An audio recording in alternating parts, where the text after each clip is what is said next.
Good morning, everyone. We got, what's that? Internet. I think we're good. We have to be. I'm good. All right, so good morning, everyone, for the June 10th, 2025 regular Board of Supervisors meeting.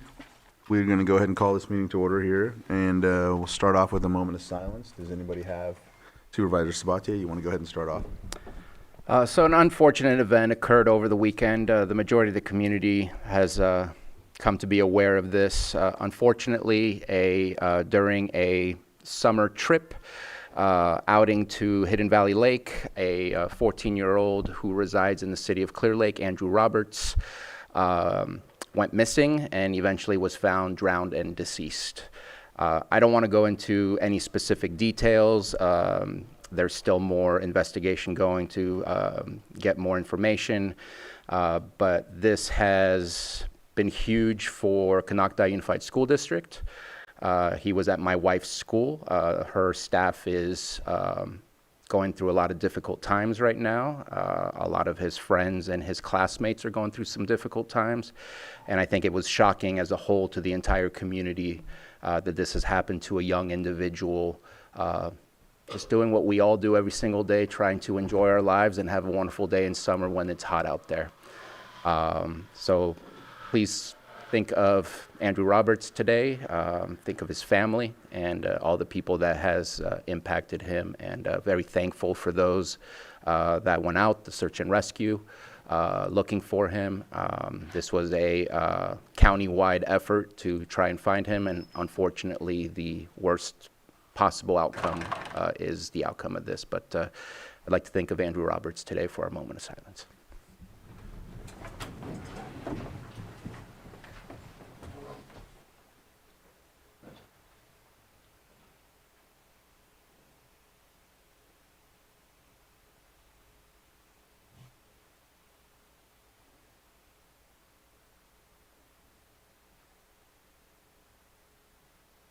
Chief Duncan, would you please lead us in the pledge? Absolutely. I pledge allegiance to the flag of the United States of America and to the republic for which it stands, one nation, under God, indivisible, with liberty and justice for all. Did I have him do it last time? I don't remember if I had him do it last time. Did I have him do it last time? I don't remember. I did. Oops. Sorry about that, Chief. It's not your brain. Yeah. All right. All right, so we have item 4, consideration of extra items not appearing on the posted agenda. Do we have any of those? We do? No, we do not. Okay, you shook your head yes, so I was like, oh, goodness. Consent agenda, we'll move on to item 5, which is the consent agenda. And as you know, consent agenda items are usually non-controversial. We usually pass them in one swoop, one vote. However, if there is a further discussion that anyone wants to have from the board, they can pull it, and so can anyone from the public. And it looks like I have 3 already, 5.4, 5.6, and 5.11 that need to be pulled. Are there any others? All right, so I'll open it up to the public. Is there anyone that'd like to pull an item from the consent agenda? No hands in Zoom. All right, I'll bring it back to the board for action. Mr. Chair, I move to approve the consent agenda as proposed with the exceptions of 5.4, 5.6, and 5.11. Second. I have a motion and a second. All in favor? Aye. Any opposed? And that motion carries 5-0-0. We will now move on to our timed items. Next is public input, 6.1. Public input, you can come up and discuss anything that's not on the agenda. Just know that the board will not be able to address it. However, we will after or during or somewhere after the meeting get you in touch with the department or supervisor in the district. So if you have public input, please come up to the front, state your name for the record, and we'll give you 3 minutes.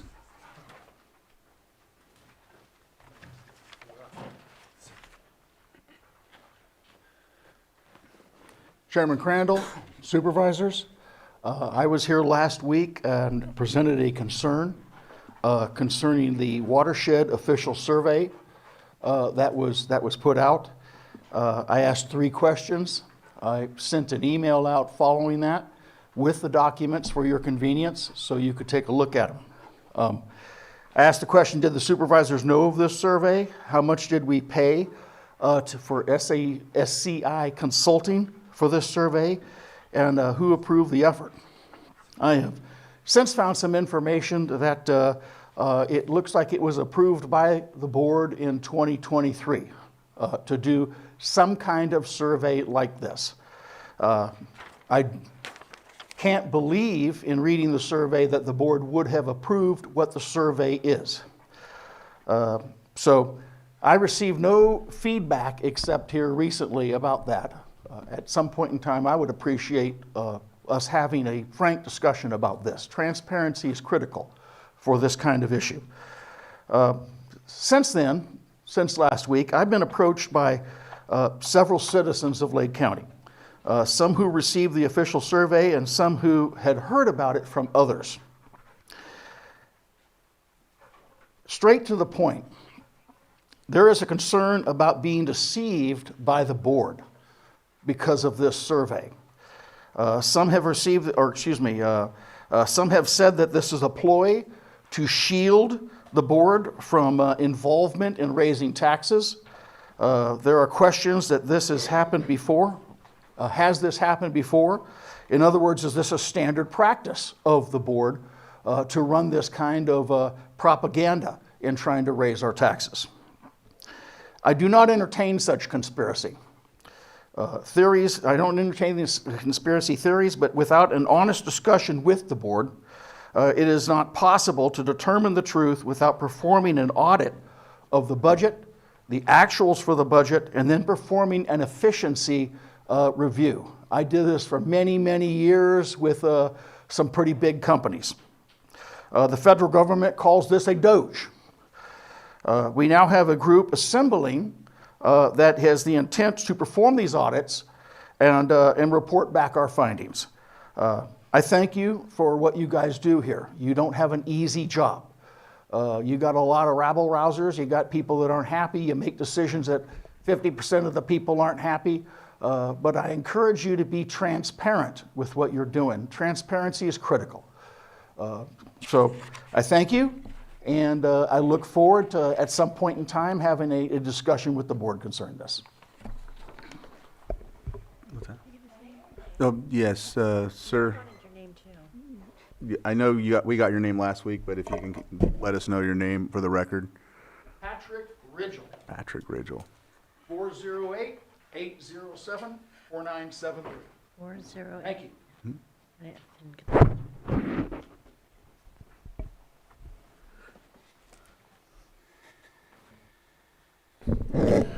Good morning, Tom Lasik.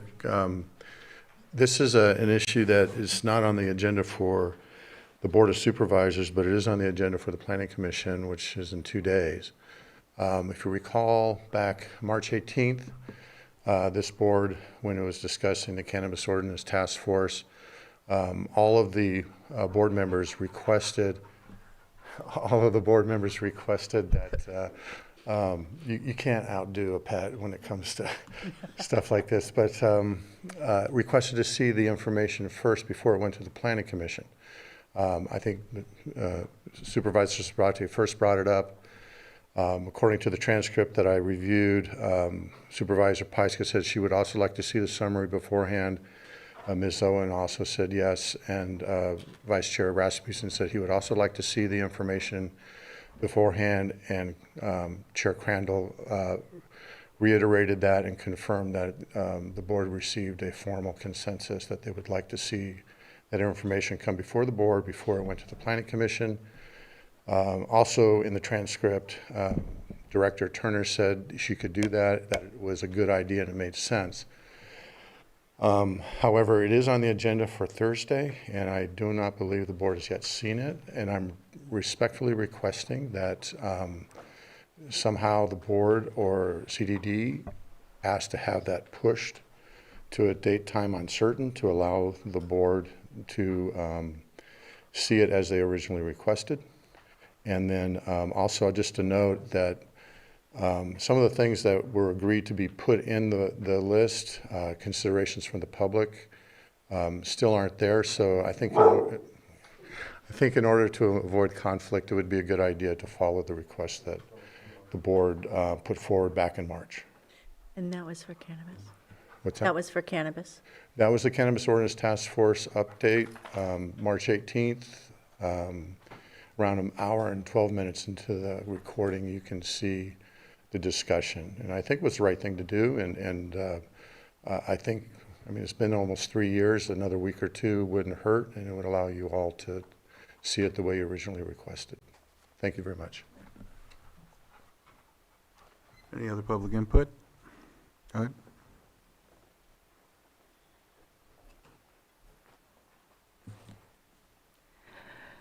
Good morning, Chair Crandall, supervisors. Margot Kambara. Your board approved Vision 2028. A Vision 2028 priority is being disregarded, specifically maintaining transparent and fair government. At your board's March 18th meeting of this year, your board directed community development on cannabis ordinance task force recommendations.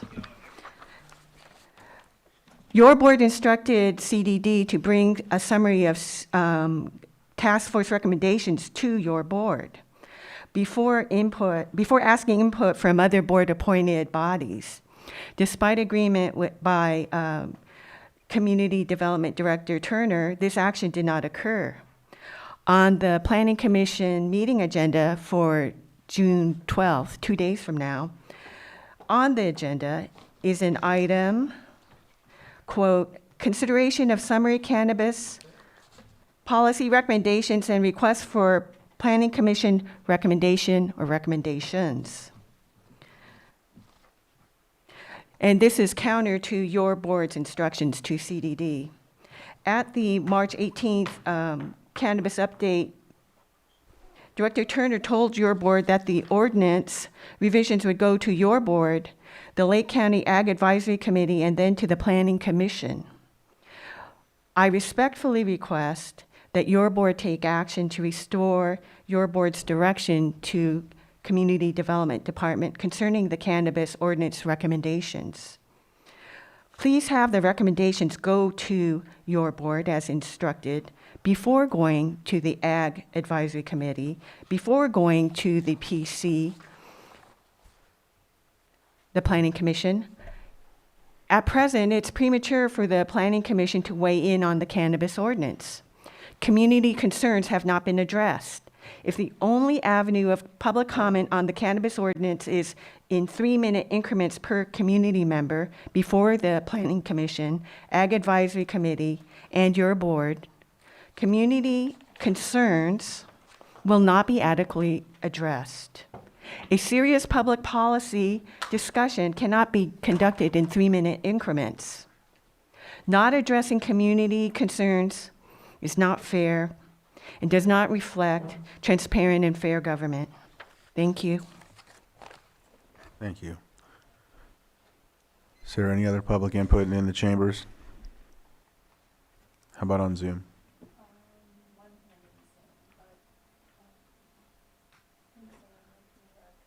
Sam, can you make Johanna a co-host so she can unmute whoever's on Zoom that wants to speak for public input?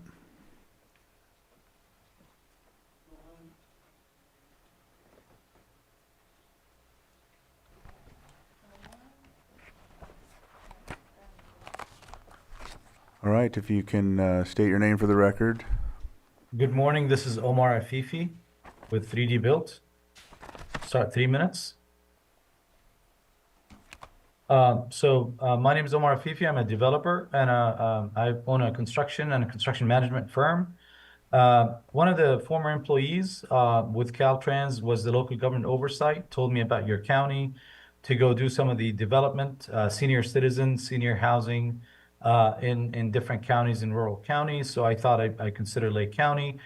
So first, I like to get to know everybody. So I submitted a construction management proposal for one of your firm, one of my 3 companies, not the construction, not the development. It's a CM firm. It's an engineering firm. I submitted a proposal, and one of your projects was due on March 10th.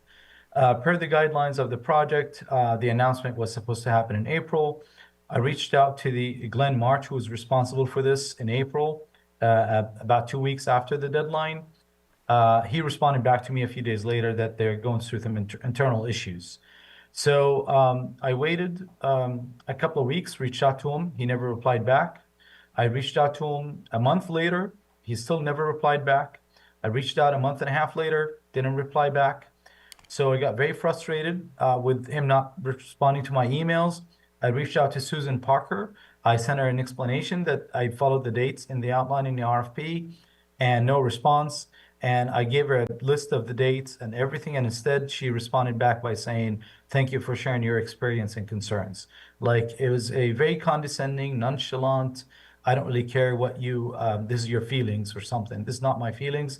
This is what happened. This is the dates. I gave you the dates. I gave you a complaint. You're supposed to go at least go investigate. I told her we work with federal agencies. We work with cities, counties. And I was wondering, when I was looking into development into different counties, you have one of the most beautiful counties in the state for development, for investment, for money, for companies to move there and establish presence. However, if they're going to deal with county officials like Susan Parker, like Glenn March, who ignore people, this county will never grow to the potential. I think you have a county as pretty as San Diego County, but you're not experiencing the full potential of this county because you have public officials like this. I hope this doesn't continue. I hope this changes, and thank you very much. All right, thank you.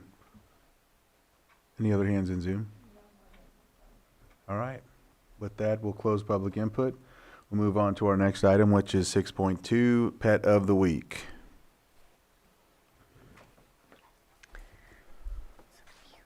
Good morning. Animal Control Officer Pelayo with Lake County Animal Control. And today we have Bandit with us. He's approximately 4 years old, American Bully Terrier mix. He's ready to go home.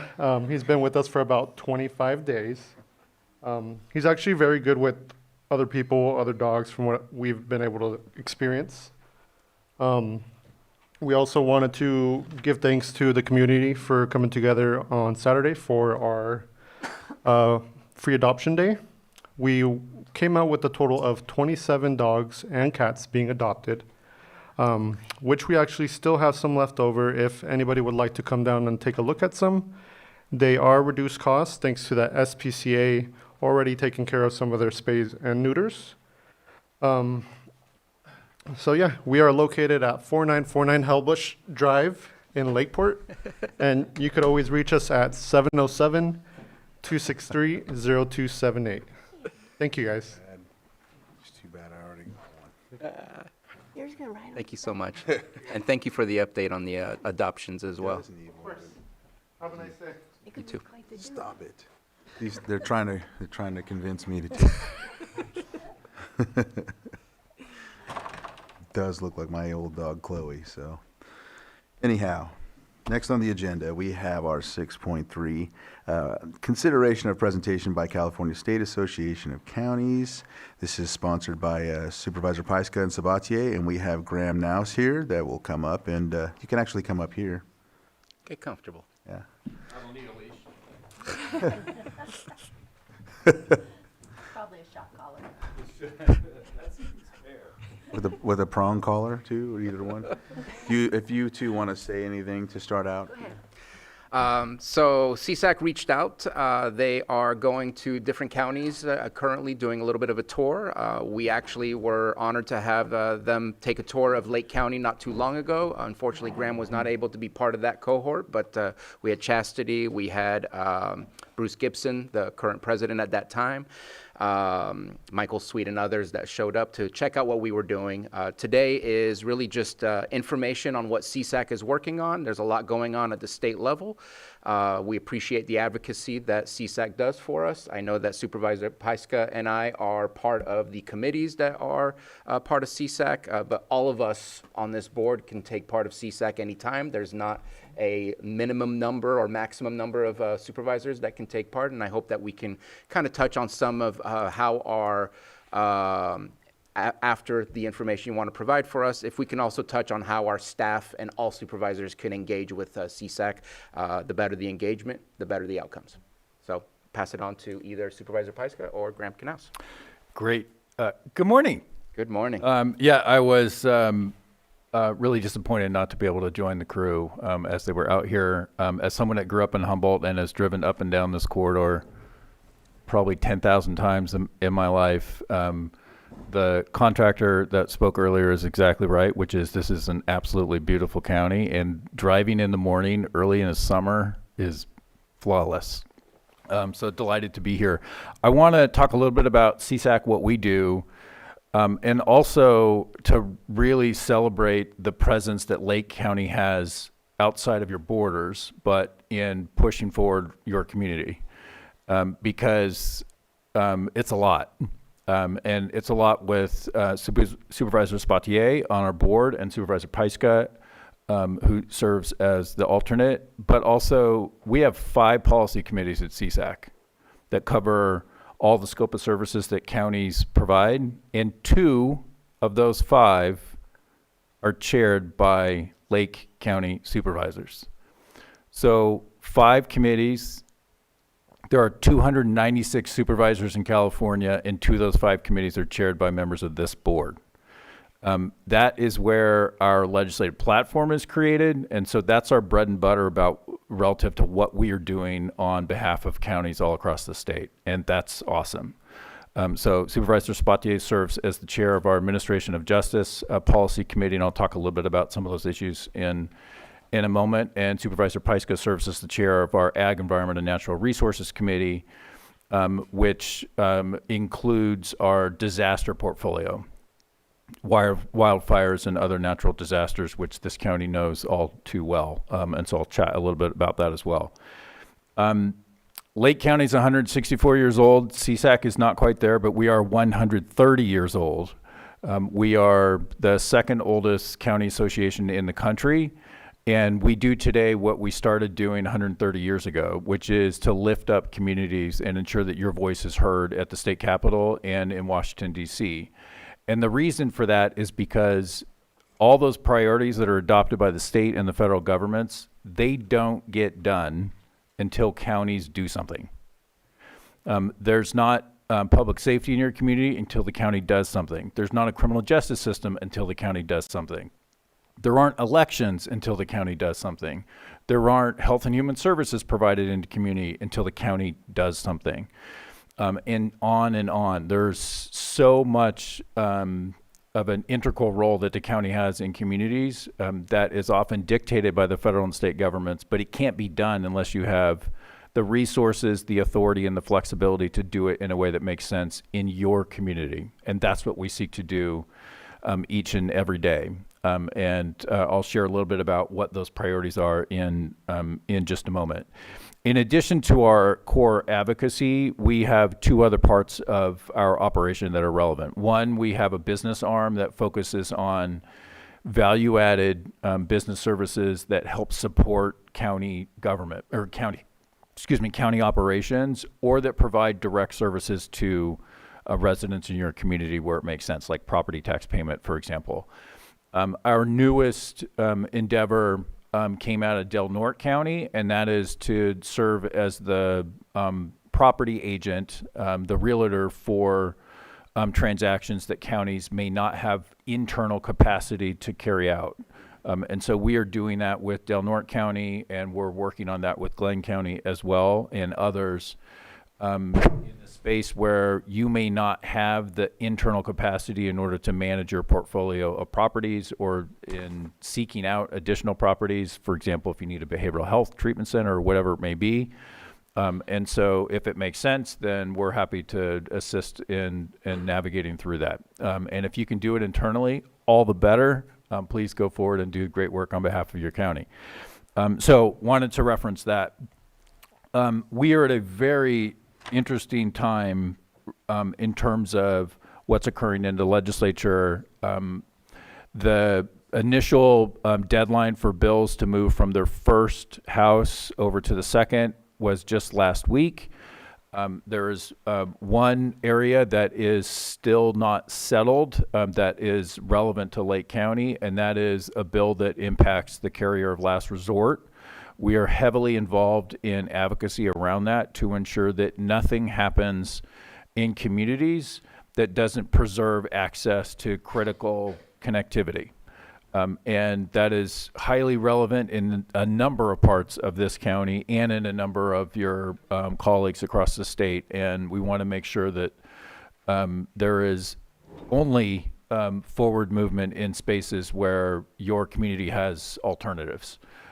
And that we can ensure those ingrained in state law or through the Public Utilities Commission. So we're very actively engaged around that issue. Relative to the state budget, there was a legislative agreement that was announced late yesterday between the Assembly and the Senate.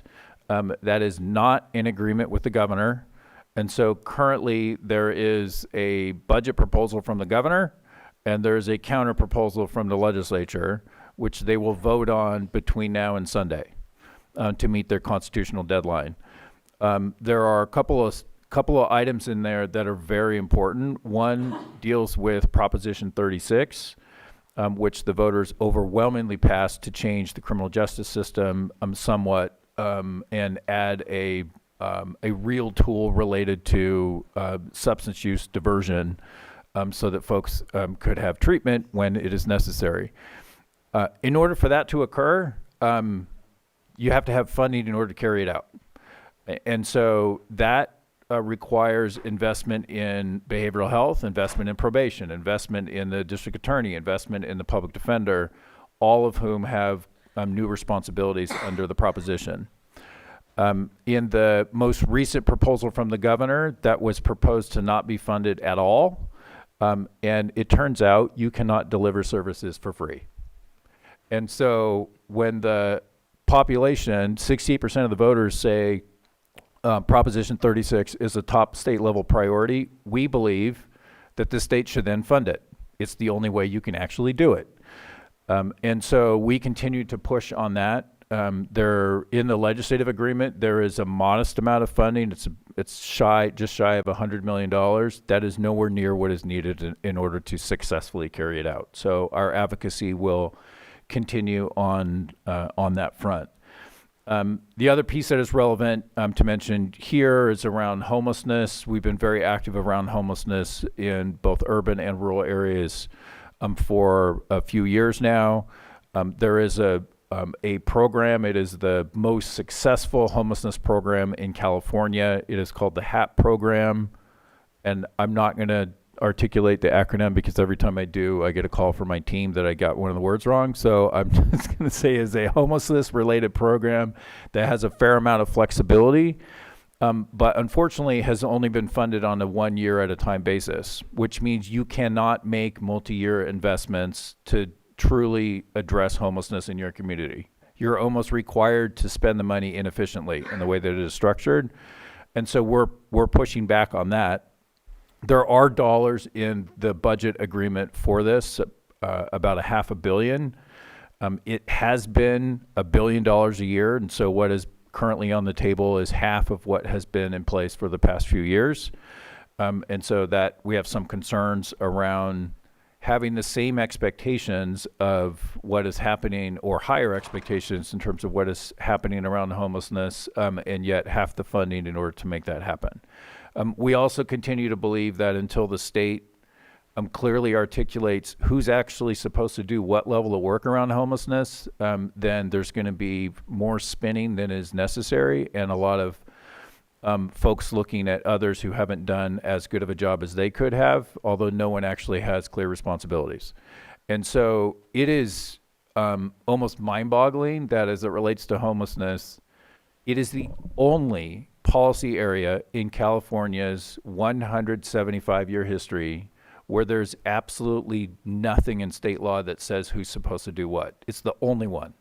So child welfare, criminal justice, K-12 education, transportation, whatever, in every other policy area, there's some set of rules about what we're trying to accomplish, who does the work, and what tools and dollars do they have in order to carry those out, except for homelessness. So we shouldn't be surprised when there's not more progress being made because there's not clarity in terms of what that work is, and there's clearly not an ongoing investment in order to make progress in communities. So that's a critical issue. And then I mentioned disasters earlier. We have created a comprehensive disaster proposal that in many respects comes out of much of the frustration and experience and learning and leading that has occurred in this county. Supervisor Pyska has been very heavily involved in those efforts with us. They also learn on from what has been occurring in Los Angeles relative to their fires. Things like when a substantial disaster hits a community, there should automatically be a number of things put in place. Property tax exemptions for impacted homeowners and businesses, a backfill of those to the county who is attempting to try to rebuild in those communities, expedited debris removal so it doesn't take 2 to 4 years to remove debris, which becomes a new fire hazard, and instead it can be done in under 6 months.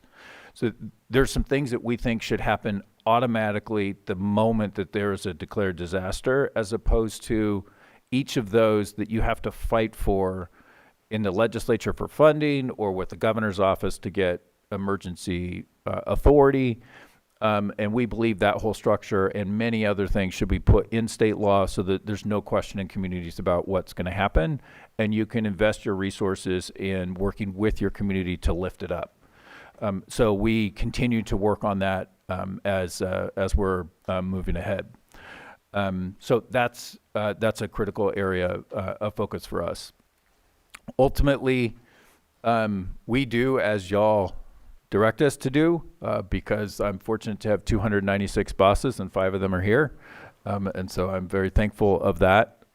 You've all been engaged with us in one way or another, and that is really impactful. And Supervisor Sabatier, it goes to your point, which is the more engaged you are with us, the more responsive we can be on your behalf, and the more that we can leverage the other 57 counties with you in order to make progress on behalf of your community. That's our purpose. We're very, very fortunate to do that, and we have an immensely comparable staff in order to carry that out on your behalf. They were working around the clock the last several days. They will continue to do so, reading all the different details related to the budget and looking for ways in which we can move communities forward. And I'm just thankful for the opportunity to partner with you, and would hand it back to the chair for any dialogue that y'all may want to have after I answer the question that you posed, Supervisor Spatier, about how to engage. I would encourage supervisors, CAOs, county councils, department heads, and many others to reach out to us. You all are on the ground. You see what is happening in your community. You feel the frustrations that may occur on one policy issue or another. You experience the roadblocks to making more success in your community and moving things forward. And the more we understand what that is, the more effective we can be on your behalf. And that is critically important. That has been true in terms of the engagement with us, particularly for your board, but our staff is working with your staff frequently on a whole host of issues so that we understand when there's a policy that is being proposed at the state or federal level, what does that actually mean in your community? I should also mention that several members of this board are engaged nationally as well in a variety of different areas. There are 2 vice chairs of the National Association of Counties of their committee structure that are in this room. And Supervisor Sabatier also sits on the National Economic Mobility Network as one of a dozen or so folks across the country that has been engaged in that effort. It's just underscoring the importance of leveraging what you know in your community, what you hear from your community, and putting that on a national level to move a much larger organization forward on policy that benefits Lake County. And I wish all that could happen while you remained here in your county, but too often the only way to do that and to make substantial progress is to be physically in the room. It makes a huge, huge difference. And you know that because you all have been doing the work. and really leveraging the great strengths of this county and putting them to use both in our organization and in the national one as well. So just a huge thank you for that, because it makes all of us better when you engage in that manner. With that, Mr. Chair, delighted to hand it back over to you and take any questions, comments, or course corrections as they may be. No corrections. Thank you so much. I think the other aspect that I think is very important when it comes to CSAC is, I do attend the RCRC, but those are all rural. They're rural. It's rural based. So when I go to the CSAC, there's been a couple of engagements that I've had with other supervisors that have municipal advisory committees at a different level and have went through experience with some of them. And so they've been able to give me some advice on how to deal with some of that and how they've went through some of the hurdles, because my municipal advisory committees are recent. 2017 is when they were, when they started out. So to be able to talk to some supervisors from different counties and urban areas as well, or just, bigger, or however, they have municipal advisory committees. And so networking and getting other, advice from other supervisors is really important, aside from the legislative piece. I know that's very important, and I look out for your updates as well. So just wanted to add that aspect to it. Go ahead, Supervisor Sabatier. Thank you very much. I think that, if you don't mind my saying, you haven't highlighted your staff enough. We may sit in specific capacities within our committees, but I know from my perspective, Ryan and Michaela have been instrumental in making anything happen within the committee I'm a part of, and their knowledge and their understanding of what's happening currently in Sacramento is second to none. And so I appreciate being able to pick up the phone, email them, and get information and get the true status of where we are. It's huge help to be able to have that kind of relationship and that kind of knowledge that I can grab onto anytime. I want to speak a little bit to the homelessness part. Without getting into the big scope of everything, there's a lot of pressures coming from a lot of different directions. And what we're seeing, and I believe it's statewide and it's definitely happening in this county, is our seniors being impacted the most at this moment. And that's what we're seeing in our biggest growth in our homeless population, is those that are 55 plus. With the cost of living going up, all the changes potentially happening to our healthcare system and the other support services that Medi-Cal and Medicaid are attached to. Those all give me pause and concern for the future of our seniors and how we're going to be able to take proper care of those who have already paid their dues by doing what they've done in their past. And I think, in my opinion, it comes down to one thing that we have been trying to really do, and I don't want to say we have failed, but it doesn't feel like we've turned the corner. And I know there's a lot of work being done around the state and a lot of work being done here in the county, but housing continues to be a problem.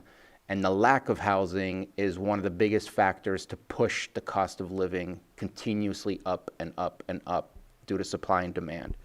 We have to find ways to make it as simple as possible in the appropriate ways, but housing continues to be an issue on how we can resolve these. I can't spend my money to permanently house somebody when I don't have housing. And so I just want to bring it back to a foundational issue. Homelessness is a result of this foundational issue, and I still feel we have not turned the corner or provided enough guidance, CEQA, whatever, to really help all of us at every county, at every city, and every jurisdiction to be able to solve this problem. And so still hopeful and hoping as well for the Prop 36 funds, because that's a big one, at least from the committee I serve. Appreciate for the comments on the staff connection. I'd love for us to send a department head-wide email to show all of the different committees and all of the, and I probably should have done this before, but since we're talking about it, all of the committees and all the email contacts to those staff members. I've done that for specific department heads when the conversations resulted in, let me ask, actually let me connect you. But I think we should go ahead and do that and make sure that everybody understands who the contacts are and what their expertise and fields are, so that we can allow them to make those connections. other than that, I appreciate everything that I've learned and I've gained from being a part of the CSAC. And again, appreciate everybody that's there and the relationships and networking that occurs there. Supervisor Sabatier, if I may relate to your points about housing, there, at some point, this applies to homelessness too, but it begins with housing, as you said. At some point, we need to get out of our own way. There are so many well-intended policies and costs that have been put in place over decades that have driven the escalation of housing costs in California. And it both is a function of cost and it's also a function of time, where the amount of time that it takes, even for a project that can pencil out and it's going to be workable for your community, it takes so long, sometimes they still fall apart. In this particular year, I am more optimistic than I ever have been around making progress there. There's an effort in the Assembly led by Assemblywoman Wicks, who's the chair of appropriations, where there are nearly 20 bills that are focused on streamlining housing. And on the Senate side, Senator Wiener has been a driving force in this issue area as well. And both on getting things out of the way that are whose purpose has broadened so substantially that it no longer is connected to why it was there in the first place. And so there are more active efforts this year than I have ever seen that are less than bill titles and more about actually substantively making changes. And so that's very promising. On the more specific to homelessness, we've created a pilot that sort of intersects housing-related projects that are about the homeless, so shelters, transitional housing, permanent supportive housing in communities. And it is also in this same space. We've met with a bunch of folks that do the work locally. We've met with nonprofit developers. We've met with a number of legislators in both houses, primarily in the Senate, and we'll be putting this pilot in a bill that has just moved from the Senate to the Assembly here in the not too distant future. That is focused on making it more workable to have the facilities that you need in order to carry out services. So if supportive services are needed, you have to have a facility in order to do that. You have to have staff in those facilities doing the work, and we're trying to address that. And we've made some progress, I think, for the first time ever, where it's not just one part of government, it's counties and some cities together. And so that is unique.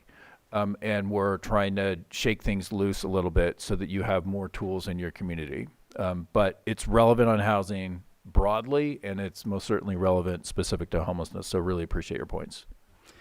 And if I may just quickly follow up, appreciate all that. I do want to bring up something just real quick, put you on the spot.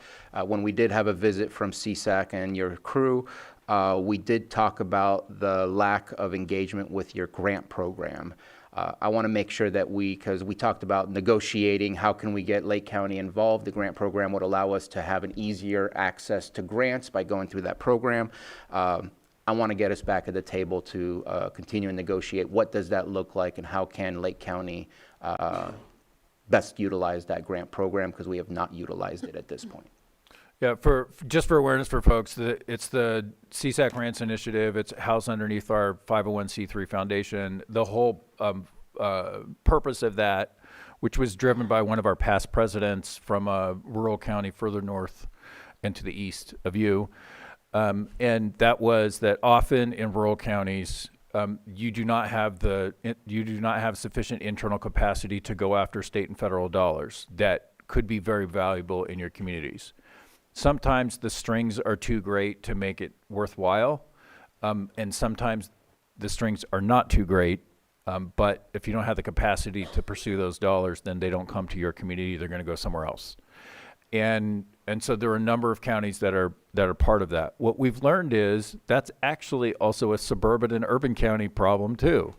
And so there are a variety of counties up and down California that have begun to connect up with that grants program to try to bring dollars into their community and perhaps to create more of a strategic approach to which grants in what areas to support which overarching board priorities that you've already set. And so we're working with a number of counties on that front too. So it's a great fit in some places, and in other places, folks have the capacity internally, and if you have it, you should use it. But if we can be helpful, then we're happy to do so. Thank you. Thank you. Supervisor Pyska? Well, you didn't talk about the education piece. And we have our certificates, and I have found the ongoing education incredibly valuable. And I know we have, these two are in the New Supervisors Institute, which is phenomenal. Although when you did it in COVID, it was different, but still very, very valuable. So I just encourage everyone to keep taking those classes because they really, they give us more tools. And I really appreciated that long course in the fall. I can't remember what it was called, but it was 4 or 5 sessions, and building on that was really helpful, is going to be helpful because I know there's another series coming up this fall. The collaboration beyond CSAC is another place that I see incredible value. There's collaboration with RCRC, with our PG&E meetings that we've had over the years. When I first started noticing our tree mortality disaster, which started in 2021, and then we worked on it really hard in 2022, and we're still waiting for a lot of those fruits to bear. But our past CAO said, you need to call CSAC. And that was my first engagement, and that was like a helpline. And then immediately I had all of this support, started working with Catherine, started building the coalition with other supervisors. And then Paragon came in, so we started building our relationship with them, which now represents us. And then they had this history with us. Even though they've just started in January with us, we have a history that we've been working together for years. We've developed these relationships, and that has put us on the ground running faster than I ever thought. So out of all of these things have come the insurance working group. Those are tight relationships with other supervisors when we meet in DC, and then we can walk the halls together.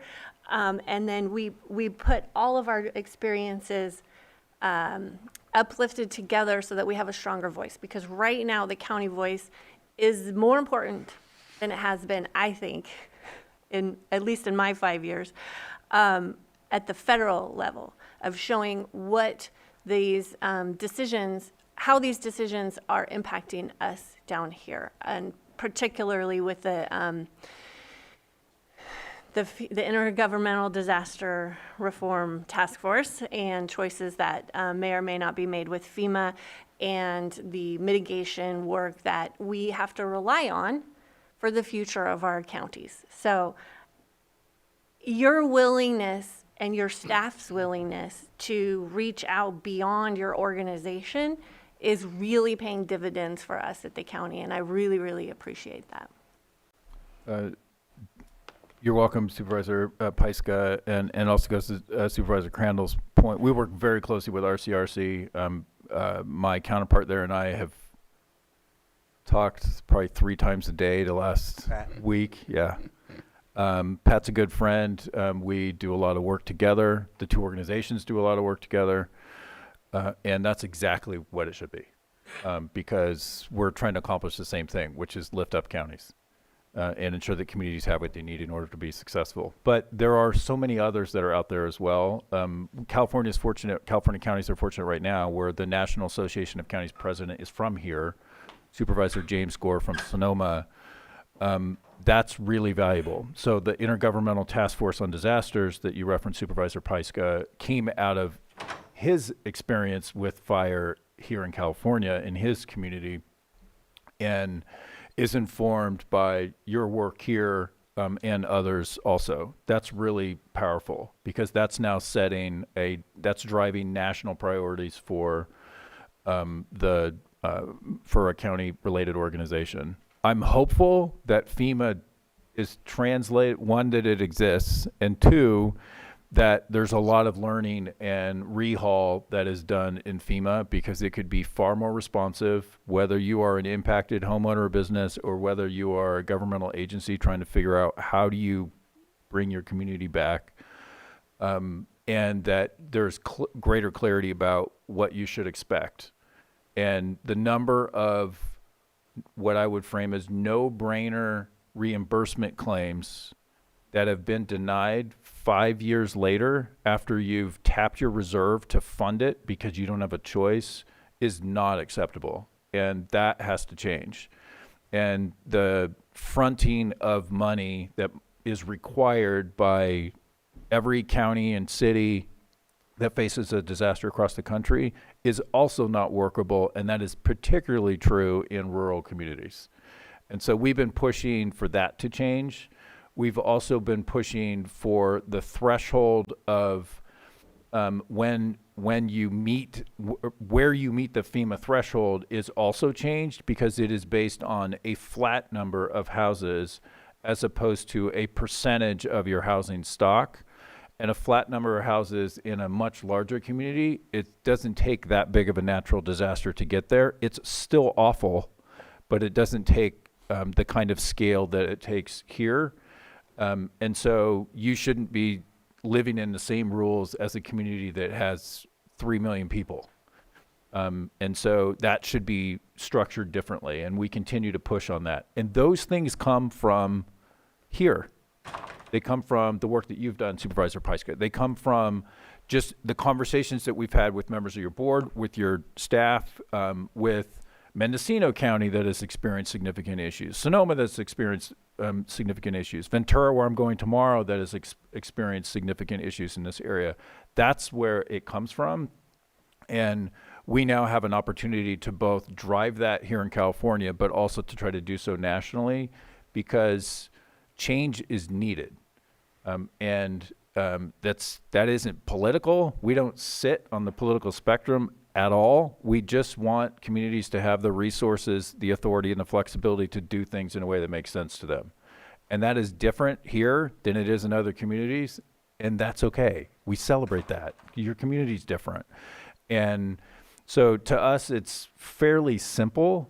It's just not always easy to convince the state and the federal government exactly what is best for the communities that they are overseeing.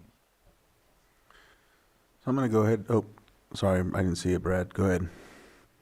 Yes, being a new supervisor, I'm, just getting into this, but I just wanted to speak to the new Supervisor Institute, which I think has been very beneficial to assist, at least in my case, and I believe that's true for all new supervisors, with a good basis for kind of how county government operates.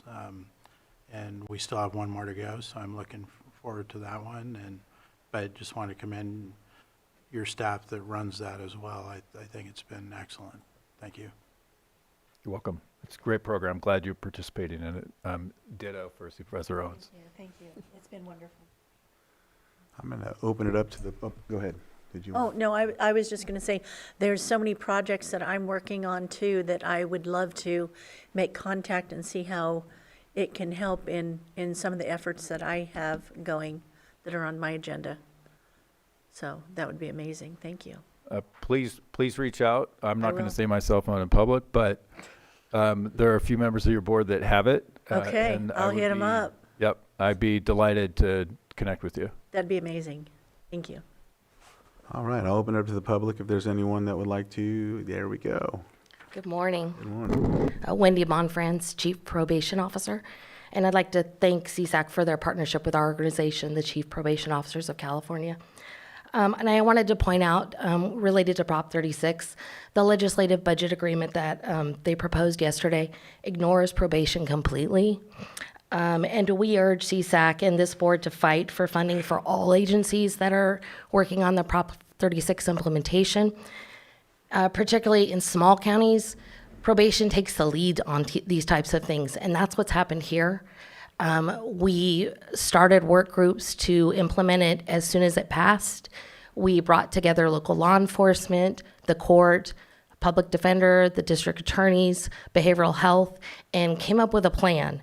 And we analyzed over the past few years what that impact would be on the county. And we've made it so that probation is the funnel so that offenders that are charged this way are given all opportunities for assessment and treatment. And we are not being compensated for that if this goes forward. And we will do the work and we'll figure out how to make it work, but it could have an impact on other things that go on in this county that we are responsible for every day, including holding people accountable, keeping the public safe, and making sure that all individuals that come into contact probation have everything they need. So I urge you to continue to fight for probation funding in Prop 36. Thank you. It's a really good point. Our teams are working very closely together on that very piece. And to underscore the point that your chief probation officer just made, there's a $20 million cut to probation in the budget, followed by $15 million investment in Prop 36. So you can do that math. That's a negative number, and negative numbers don't allow you to do more. They do ensure that you do less, but that is not what the voters wanted, which is why we still have a lot of work to do to get that funding in the budget. All right, any other public input?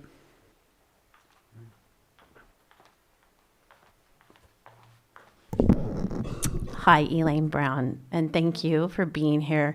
I just want to speak on homelessness, and I've been in the system for a couple of years now and have talked to people on all levels, sat around tables with people like myself, and also talked to people who are the heads of charities.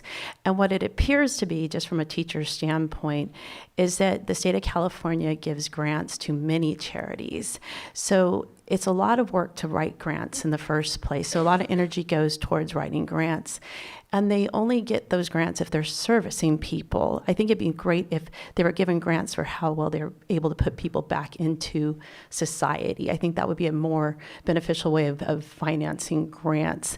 I would really like to see the state of California not do that. It'd be like a public school always having to do grants to keep going, and that's a lot of energy. So I was very blind to what goes on in this system until I fell into it.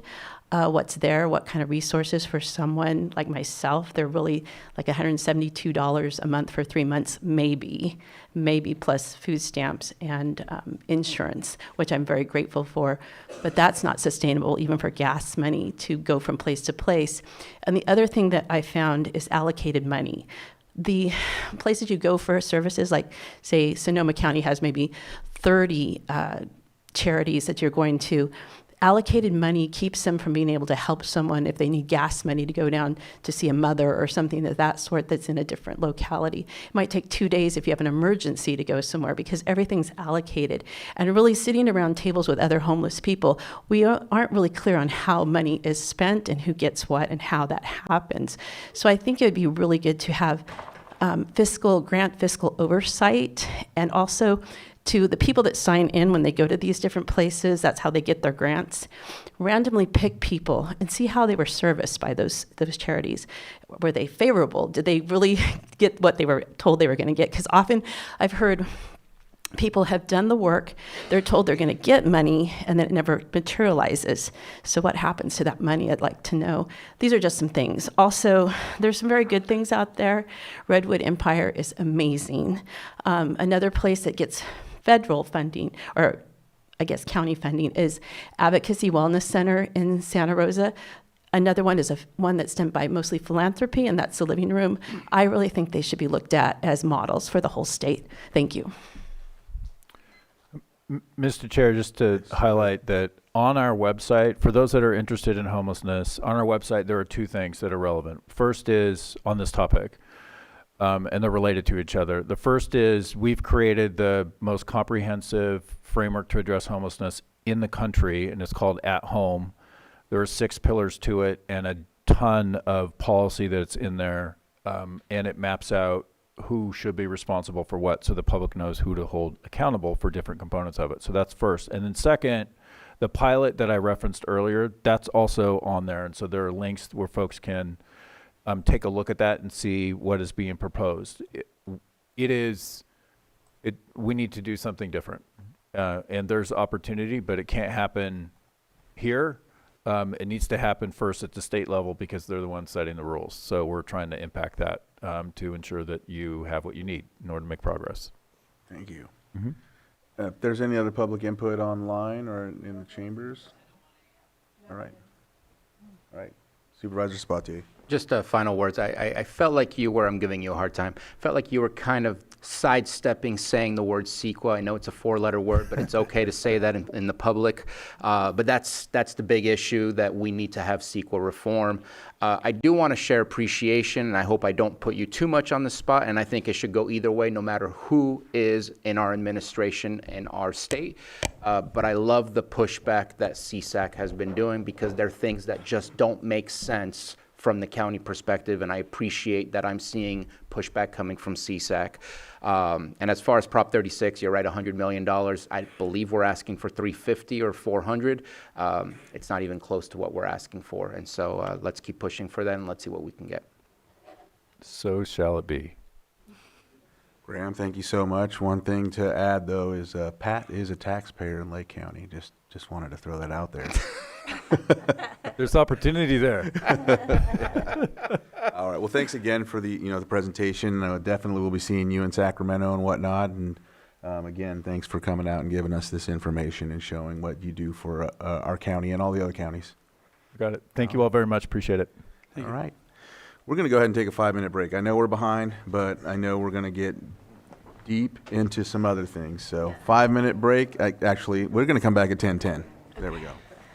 You are welcome. Susan's got my text. Thank you. All right. Knocked the gavel, but some people ran away.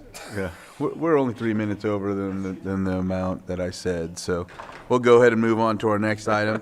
6.4, public hearing, consideration of proposed ordinance to designate fire hazard severity zones in the local responsibility areas in the unincorporated lands of Lake County. It's continued from June 3rd, 2025. I know Maria Turner, CDD Director, is on Zoom, and we have Terry Logston and Jack Smalley here in the chambers to go ahead and present in chambers. So I don't know who I give the floor to. I think I'll just give it to Terry. No, Maria's going Maria, okay. See, Good morning. Maria Turner, Community Development Director. What you have before you today is a proposed first reading of a draft ordinance updating the fire hazard severity zones for our local responsibility areas.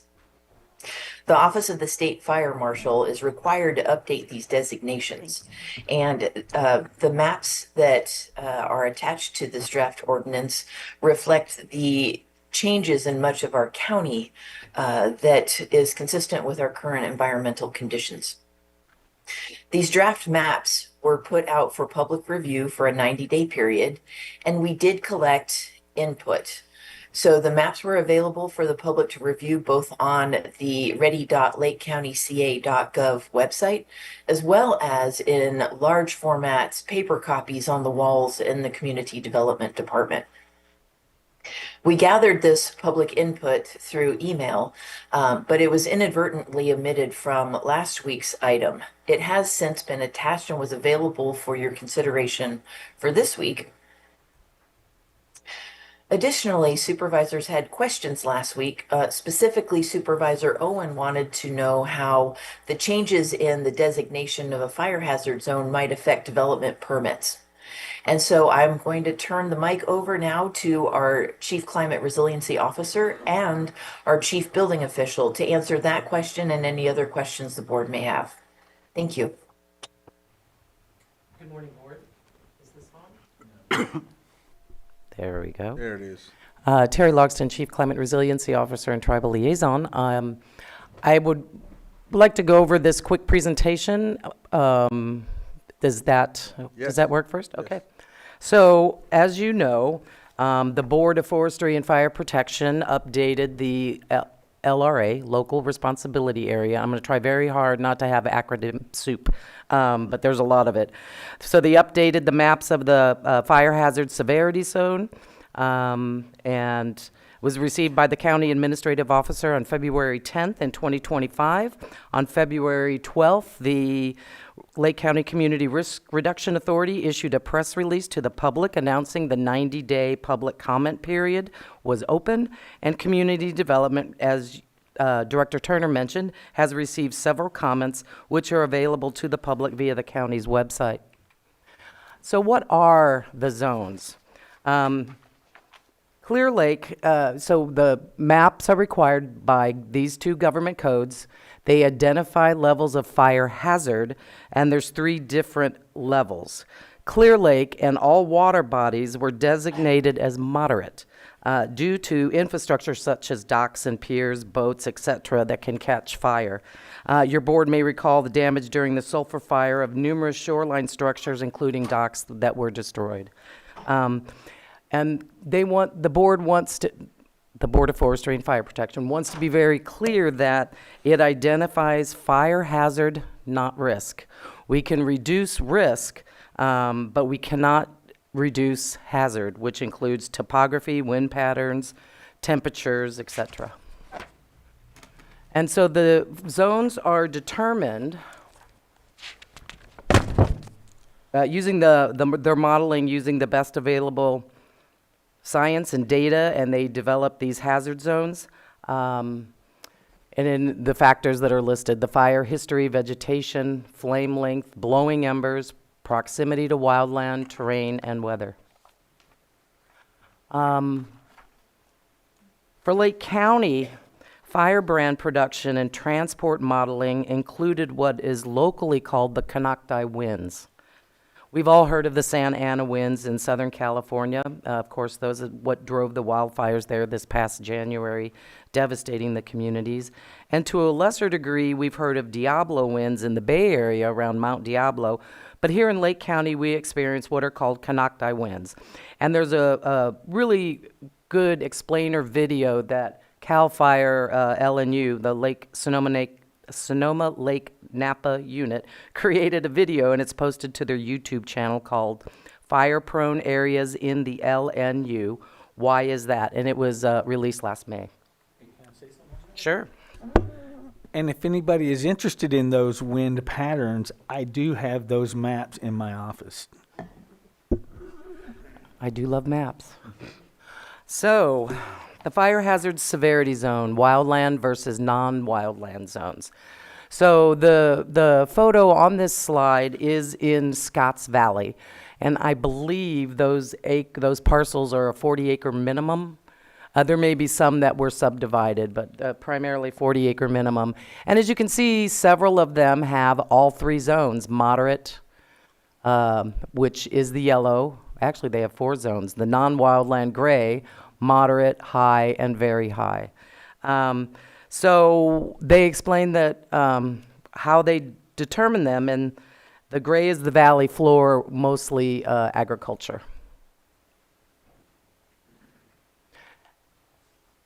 And then the zones are a minimum size of 200 acres and burn probability. Of course, here in Lake County, we're familiar with the number of wildfires.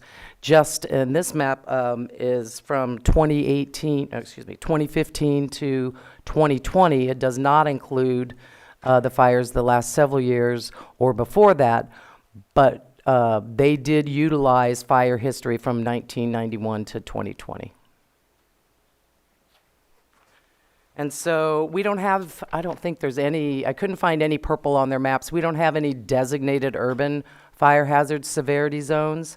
This image is from the Sacramento area. But we do, I mean, there is the city of Clear Lake and there is the city of Lakeport. In some location, some uses are considered urban, but apparently not for these maps. And then what is the map for? Is primarily for building standards for new construction. When in the wildland urban interface, which is called the WUI, the map on the left is the adopted WUI map for Lake County that is in the Community Wildfire Protection Plan. And pretty much everywhere people live in Lake County is designated WUI, except very small areas in the Big Valley area, a little bit in Scotts Valley, and a little bit in the city of Clear Lake. But everything else in Lake County has been designated locally as WUI. It was reviewed and approved by this map was reviewed and approved by the Lake County Fire Chiefs Association on April 24th. And it was incorporated into the CWPP, which was approved by your board and CAL FIRE on October 4th, 2023. Definitions for all of the categories on this map, if you can see it, it says intermix, interface from U.S. Forest Service, and the same for CAL FIRE. Those definitions can be found in Appendix F of the Communities at Risk of the CWPP, which can be found on our website. You can just type in CWPP, and that will come up. And the state likes to stress, the map is not for insurance. Insurance Commissioner Laura issued a California consumer alert that says it's not. We all know that they do look at it, but they have much more extensive modeling that they use for hazards. So the Commissioner Laura's regulation was finalized in October of 2022. And it says that the insurance companies must provide discounts for wildfire safety actions such as community mitigation and home hardening, which these maps do not assess. So I continue working with the Lake County Fire Safe Council. Let's see, it doesn't really show up because of that bar. With the Lake County Fire Safe Council and others to get Lake County on what's called the Fire Risk Reduction Community List. The state of California maintains that list. They only open it every other year. It will open up in July, and we plan to get on that list. And so examples of the state minimum requirements in the SRA, which is state responsibility area. LRA is the local responsibility area. And you can see the difference between what those zones and what is required, which I would let Director Turner or Jack speak to. I don't know the codes. But I think that this is a very helpful slide. And the slide that is included in the website or to the board agenda right now hasn't been updated, isn't this exact one, so I will make sure that the slides are updated after the meeting. And again, that's just the timeline for adoption. And so before your board today is to decide to adopt the map as is or make any suggestions. As you know, they say we can't decrease the level of hazard zone. You can only increase it. In April, I attended the Lake County Fire Chiefs Association and had asked the question about should we update all, you know, if someone has multiple zones on their parcel, do we update it to the highest? Because I had understood that the city of Clear Lake was going to do that because that's how you have to do it. Like Jack just described to me, if your parcel has two different flood zones, you have to build to the highest.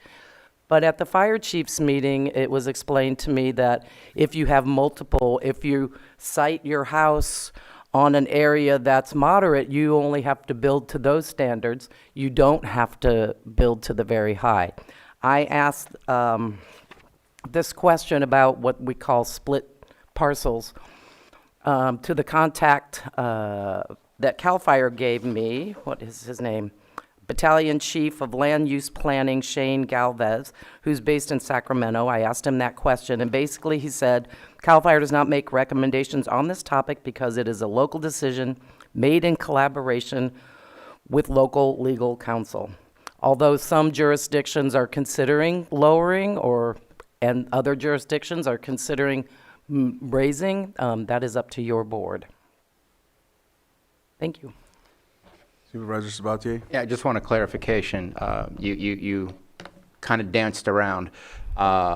But overall, just like the flood situation, when there's going to be development, it's going to be developed based on the highest severity zone that is within the parcel, not what area of the parcel are you building on. Well, if you look at the examples of the state minimum requirements, the only difference in all of these is the hazard disclosure.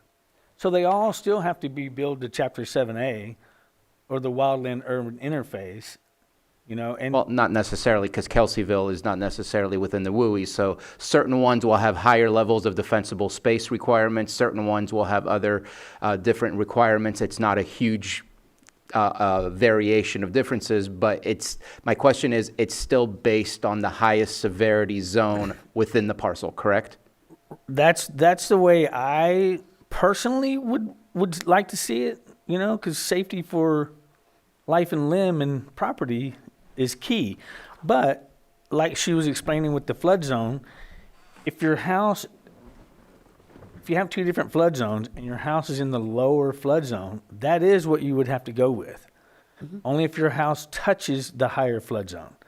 So, you know, this might be something that you guys, the board, would want to decide on this, is if it's in a lower severity zone on a piece of property that has multiple severity zones, you know, then that's what you can go with. You know, that's something that maybe that the board should discuss and recommend in the adoption process. I appreciate the response, but I am getting conflicting information from some folks. I'm hearing that it's supposed to automatically go to the highest severity, and some folks saying you get it to choose. And so I'm a little confused as to what the actual regulation is that's coming down from the state based on this. They didn't. Basically, they said it's up to you to decide. They will not, it's not in the legislation. And so it's up to your board and legal counsel to decide. I think it's unfair to do that. It seems to me when it comes to building standards that it has to be very, very clear, and it's not. It's just not. And also, like, for instance, there's, what is it? It's 30 meters or 98.4 feet of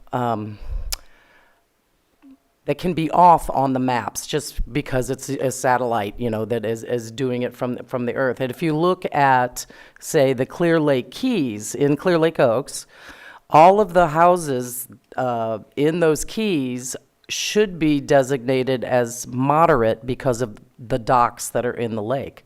But not all of them are. There's big swaths, and it's only because the channel is not 100 feet wide in some places. And so the map just doesn't show it. Go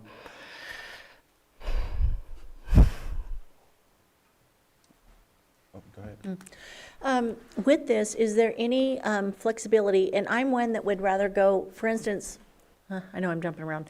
When we bought our property, we own a portion of Pewter Creek, the land that Pewter Creek goes over. So of course, a portion of our property was in a flood zone. In order to, we already had a house built, but in order to get flood insurance, we had to go, even though our house was on a hill above Pewter Creek Bridge, Hartman Bridge, we still had to go do documentation and do a survey, or what do you call that? It's a survey or whatever, elevation survey to prove, because of flood insurance, but because a portion of our house was in the flood zone. And so for me, I'm more lenient. My belief is to try to work as hard as I can to make things possible for our constituents. Okay, to make it as easy as possible on them and the least expensive to make something work. So if you're in a fire zone and it's considered high on a portion of your property, what is there the flexibility to improve? It doesn't sound like it is by what you stated, but to have the fire department to sign off to say, you know what, there's been huge improvements in the property, therefore we can downgrade their status? No. Yeah, that's the risk versus hazard thing. You can reduce risk, but you can't reduce the hazard. The problem is on these maps, when you get to the parcel level, what's the word? It just doesn't have the granularity because of that 90 meter or 98 feet. That just doesn't fit. So some jurisdictions, the chief Galvez told me, they're allowing if it's a certain percentage of a parcel that is high, but the rest of it is moderate, to go with moderate. But then you open yourself up to liability. Well, if you're building in the moderate area, though, Right. it should be. That it has how it, both cases have been explained to me, and I wish that I could make a recommendation that made sense. What most jurisdictions have done is just, I went and looked because everyone's having their hearings right now because everything has to be updated and then the ordinance submitted by the 1st of July. They're just adopting as is. And unfortunately, then that leaves it gray areas for our planning departments. Yeah, and to be honest, I still have concerns. So, so just to be clear here, so the moderate area in the LRA is the only area that does not have to be built to 7A or the WUI standards. So, and that's probably like downtown Kelseyville or something like that, where it's probably urban unzoned. So, I mean, that, you know, that's something we can think about.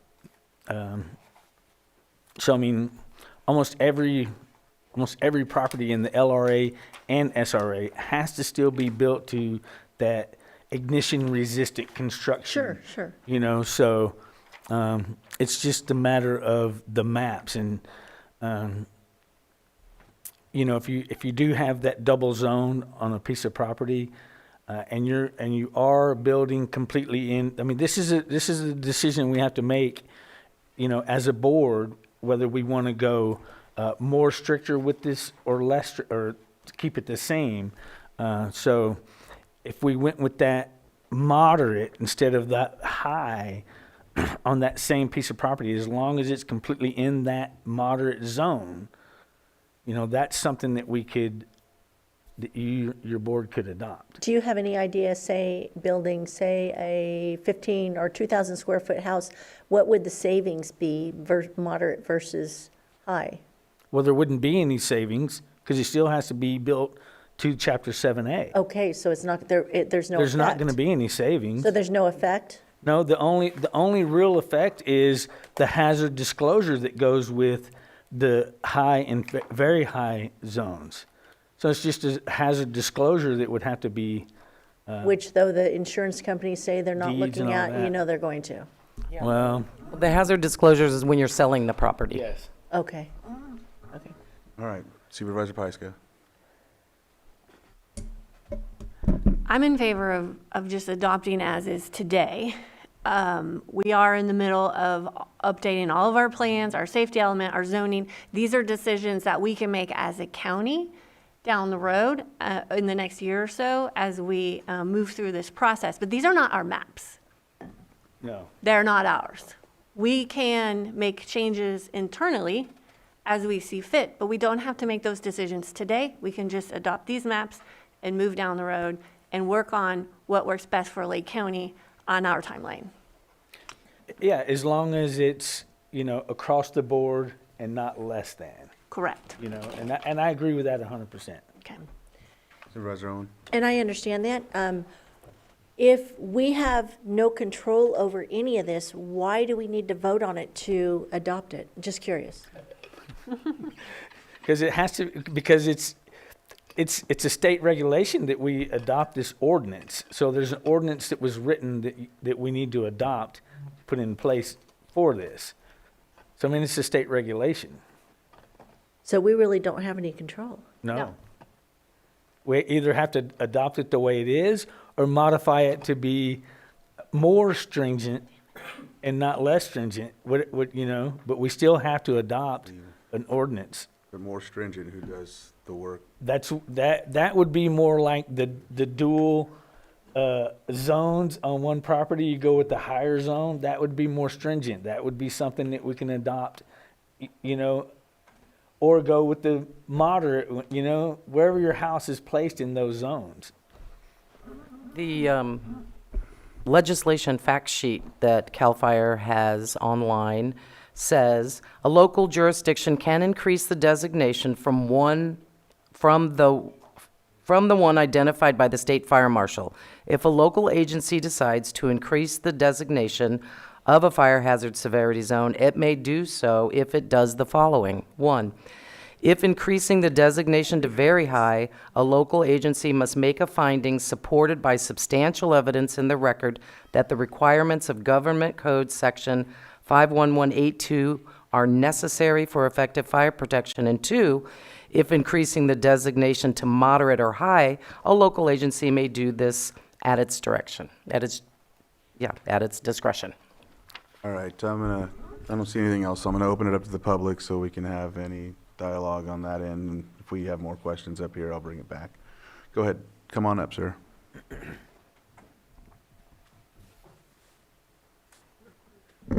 Tom Lasik, I just have a question. Looking at the map of the entire Lake County, I don't know how many parcels we have within the county, but what percentage of them are really in this transition between two different zones?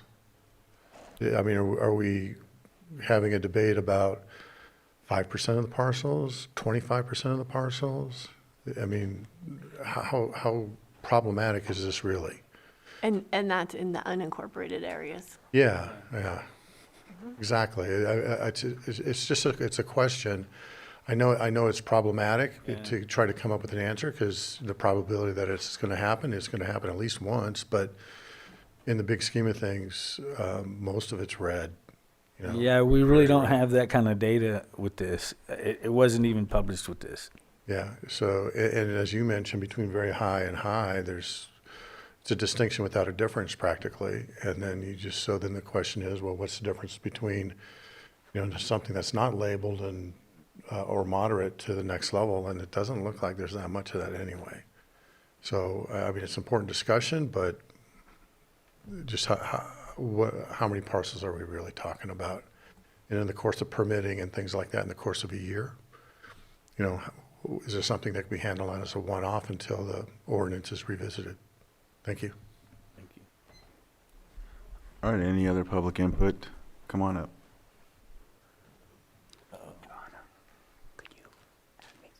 Good morning, Mr. Chair, Board. Patrick Wrights, Fire Chief, Lakeport Fire Protection District. I would encourage you to adopt this as presented. As the state this is an unfunded mandate. I agree with Supervisor Pyska. We can figure out the local details later. You can only make it more stringent, not less. This is a 50-year map that they've already said cannot be revised. Now we know that at some point in time in the future, that's going to change because it's unrealistic. Just look at the fires that we had down south in January and the large swaths of land that were impacted by that. And then they're saying that those are still going to stay in the very high severity areas. I'm just throwing that out as an example. That's a problem. When we do mitigation measures, whether it be through large burns or through other means, we're constantly getting grants through our different organizations in this county to go out and abate property. And the state's saying, we're not going to recognize what you do when it comes to these large tracts. And if we have a large fire, we're not going to recognize what has been done, the damage that has been done, or the fuels that have been mitigated through that large fire. So this map is, again, it's an unfunded mandate. It's very imprecise. When you look at just the 30 meters or 100 feet, plus or minus, when we know they can get down to within 2 feet, there's a lot of problems with the science that went into this map, in my opinion.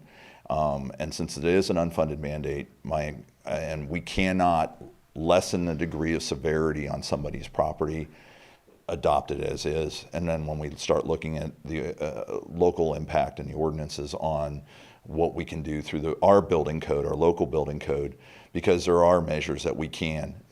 I know that if I'm in this flood zone, I can survey my property, and if I have enough room to move my house out of the flood zone, I don't have to be in a flood zone. And the same thing goes, even though this map is extremely imprecise, if I can move it into a moderate zone, build on my parcel in a moderate zone and not build in the high or very high zones, that might be an option for me. And I would want the county to recognize that. So rather than put me all in the red or all in the orange, I might be able to build my house in the yellow, and I'd appreciate it if you leave my lot alone if I have a split lot. That's just me personally, but as the fire chief of Lakeport Fire Protection District, I'm urging you, just vote this in. Don't waste any time, don't waste any money. We've got a lot of big issues to deal with. This isn't one. This is an unfunded mandate. Quit wasting time and money. Thank you for your time. Have a great day. Thank you, Pat.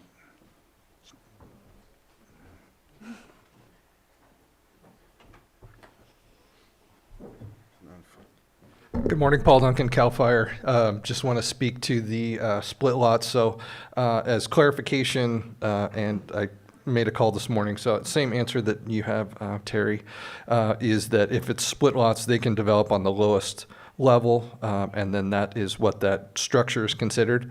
But I think I agree with Patrick that we are looking at this as adoption, just because this is a state-built map. We have no input on how the lots are calculated and what the risk is, or what the hazard is. So you're really stuck, and every one of these is a 7A construction, so it's already going to the highest level of structure. And as we saw down south, it doesn't matter what your level of structure is. What we have to do is treat the landscape, and we have to get the defensible space handled around the structures to prevent them from burning. So really, it's on the local level. That's what we need to do. As far as this adoption, we're just really stuck with the product that we have and being able to go to the higher level. But I think addressing the bigger elephant in the room is the insurance costs and those hazards, and lowering those for our property owners. So thank you very much. Thank you.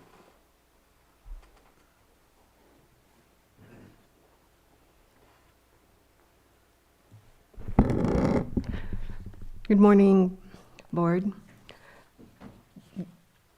Your board may not be able to change or do anything else other than to adopt the fire hazard severity zones map. But as Supervisor Pyska pointed out, what we do with the maps and how we deal with the aftermath of adopting the maps is within our control. In a disaster, Lake County pulls together to keep everyone safe. Now in a time without disaster is a time to plan for everybody's safety. It takes all of us working together to keep us safe. Last month, your board designated May as Wildfire Community Preparedness Month in Lake County. The community must do its part. Similarly, the county needs to do its part to keep us all safe, specifically reviewing ordinances, such as one allowing the use of generators as standard operating procedures in high and very high severity areas. We're entering high fire season, and we hope that we can all see the end of the season safely and quietly. Thank you. Thank you, Ms. Margot. Just wanted to make sure, she didn't say her name, but we know her name, Margot Kimborough. All right. Anybody else from the public? Anyone on Zoom? All right. So I'll bring it back to the board for a quick, we're 10, 12 items behind, so a quick follow up.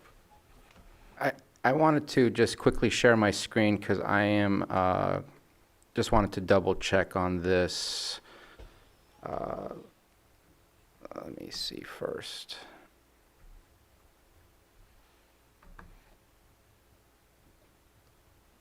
This is what's being posted. Is this accurate that the red goes like this far deep into the lake, or are we going to get an updated map? And this is it gets better as you go further in the water. I'm just wanting to make sure that this is the layer we're going to incorporate into our GIS, just like I could look up the flood zone, because it's not there yet. It's only specifically on the ready go. I just wanted to make sure there's no changes. It is what it is. This is the layer, the GIS files that we received from them on February 10th.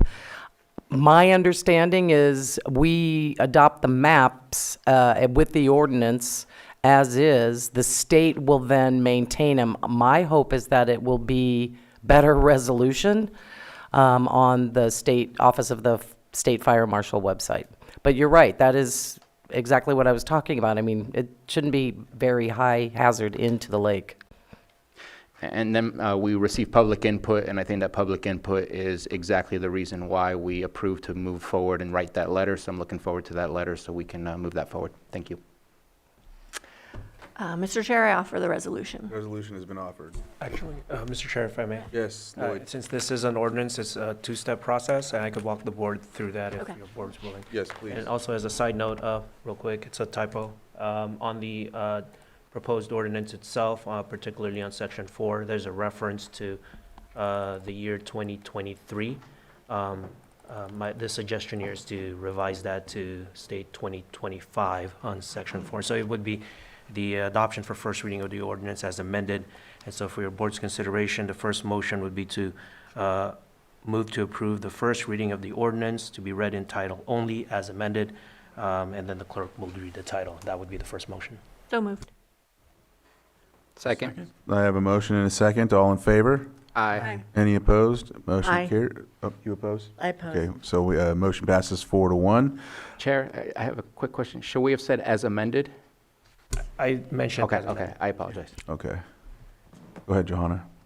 An ordinance of the County of Lake to designate fire hazard severity zones in the local responsibility areas in the unincorporated lands of Lake County. All right. So next, Lloyd. So the second motion would be to approve the draft ordinance as amended, move to approve the draft or that the draft ordinance as amended be advanced to the next Board of Supervisors meeting, and it would be date and time certain for consideration and possible adoption. And the clerk may confirm the date and time certain for that. Or just the date. It would be. Not much of a choice. Has to be done by 6:30.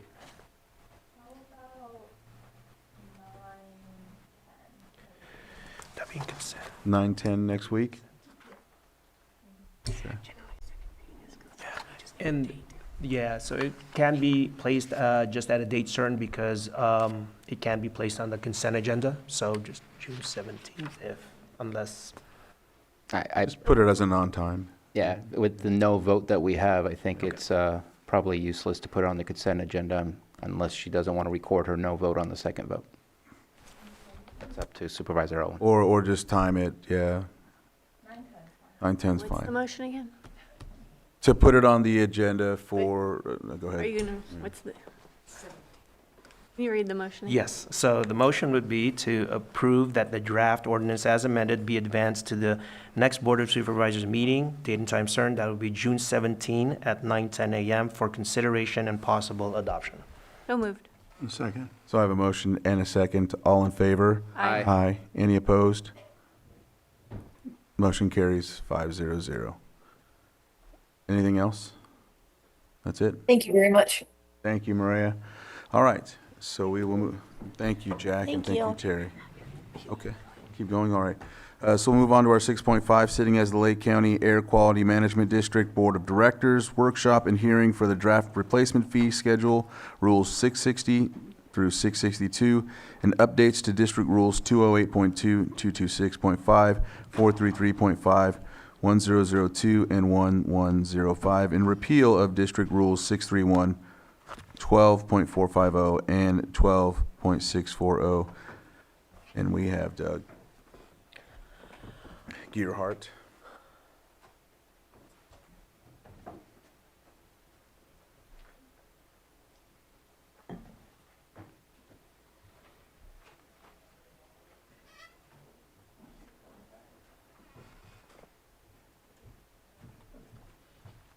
Go ahead, Doug.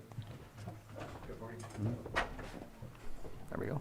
Good morning. So this is a workshop to discuss the proposed rule amendments and new fee rule that we've been working on for quite a while now.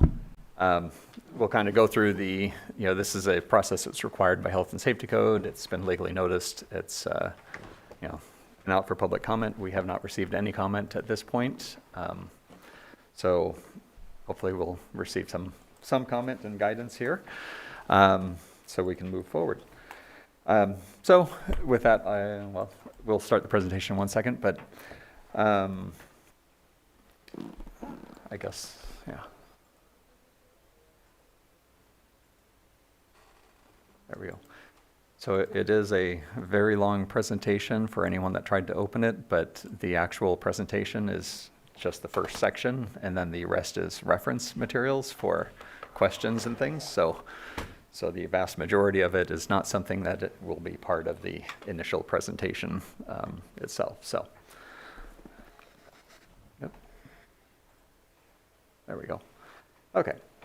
So we'll just get started with this and then go from there. So as you know, the Lake County Air Quality Management District, we're proposing some changes. These are, our fee rule is over 30 years old. The last time it was fully adjusted, we adopted a burn permit fee in 2003, and that is other than CPI, that's the only adjustments we've had since 1996. What we're proposing right now is a major structural change to our fee rule, because our fees it's the same structure that's been in place since 1975, and it is not clear, and people are constantly questioning where they fall, what permit category do they fall into. So we tried to come up with a way to make that extremely clear. Anyone can look at our fees table and determine what their fees are. So that's what this is a major change and major update. Of course, the workshops and hearing is intended to comply with Health and Safety Code 42311, and where we propose, this is all part of that Health and Safety Code. We have to propose the rule, do a presentation, accept public comment, and receive direction from the board prior to developing a final draft, which then gets reviewed by the state, by EPA, and then comes back to this board for a final review and consideration. So we'll start off with, we're starting off in the rules, and this is just by number order of the rules that we're proposing to change this year. Rule 208.2, it's tied to 226.5, which we'll go into next, but this comes first, so we're doing this one first.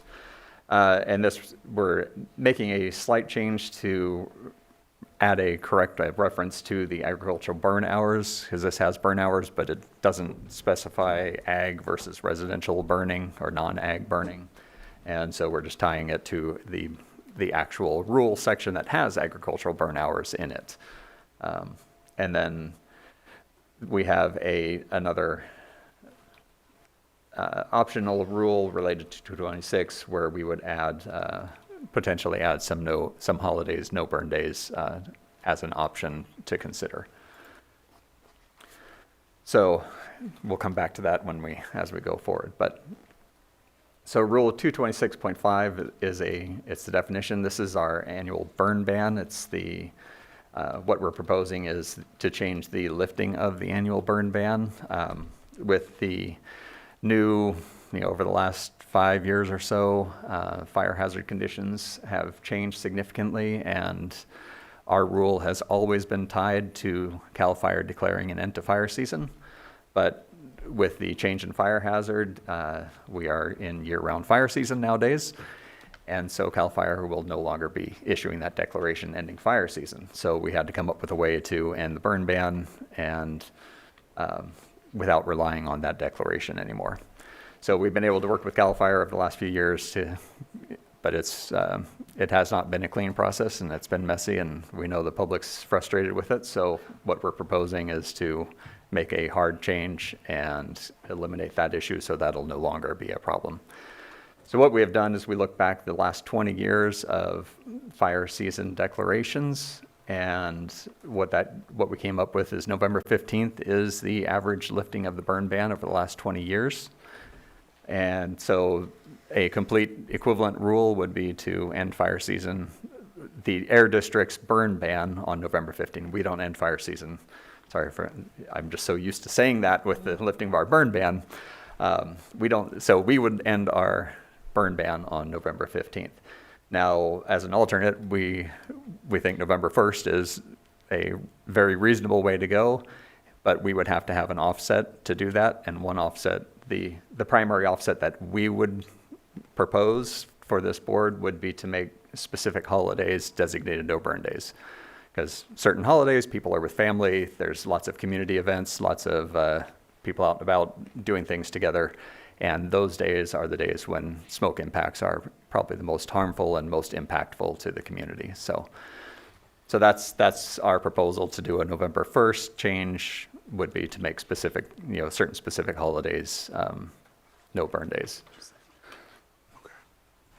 So we'll keep going, and then we'll come back to questions, because I know there'll probably be some. Rule 433.5. This rule is specific to residential exemption burn permits. So this allows us to issue a burn permit for lots that are less than 1 acre where there is no other feasible method to get rid of material.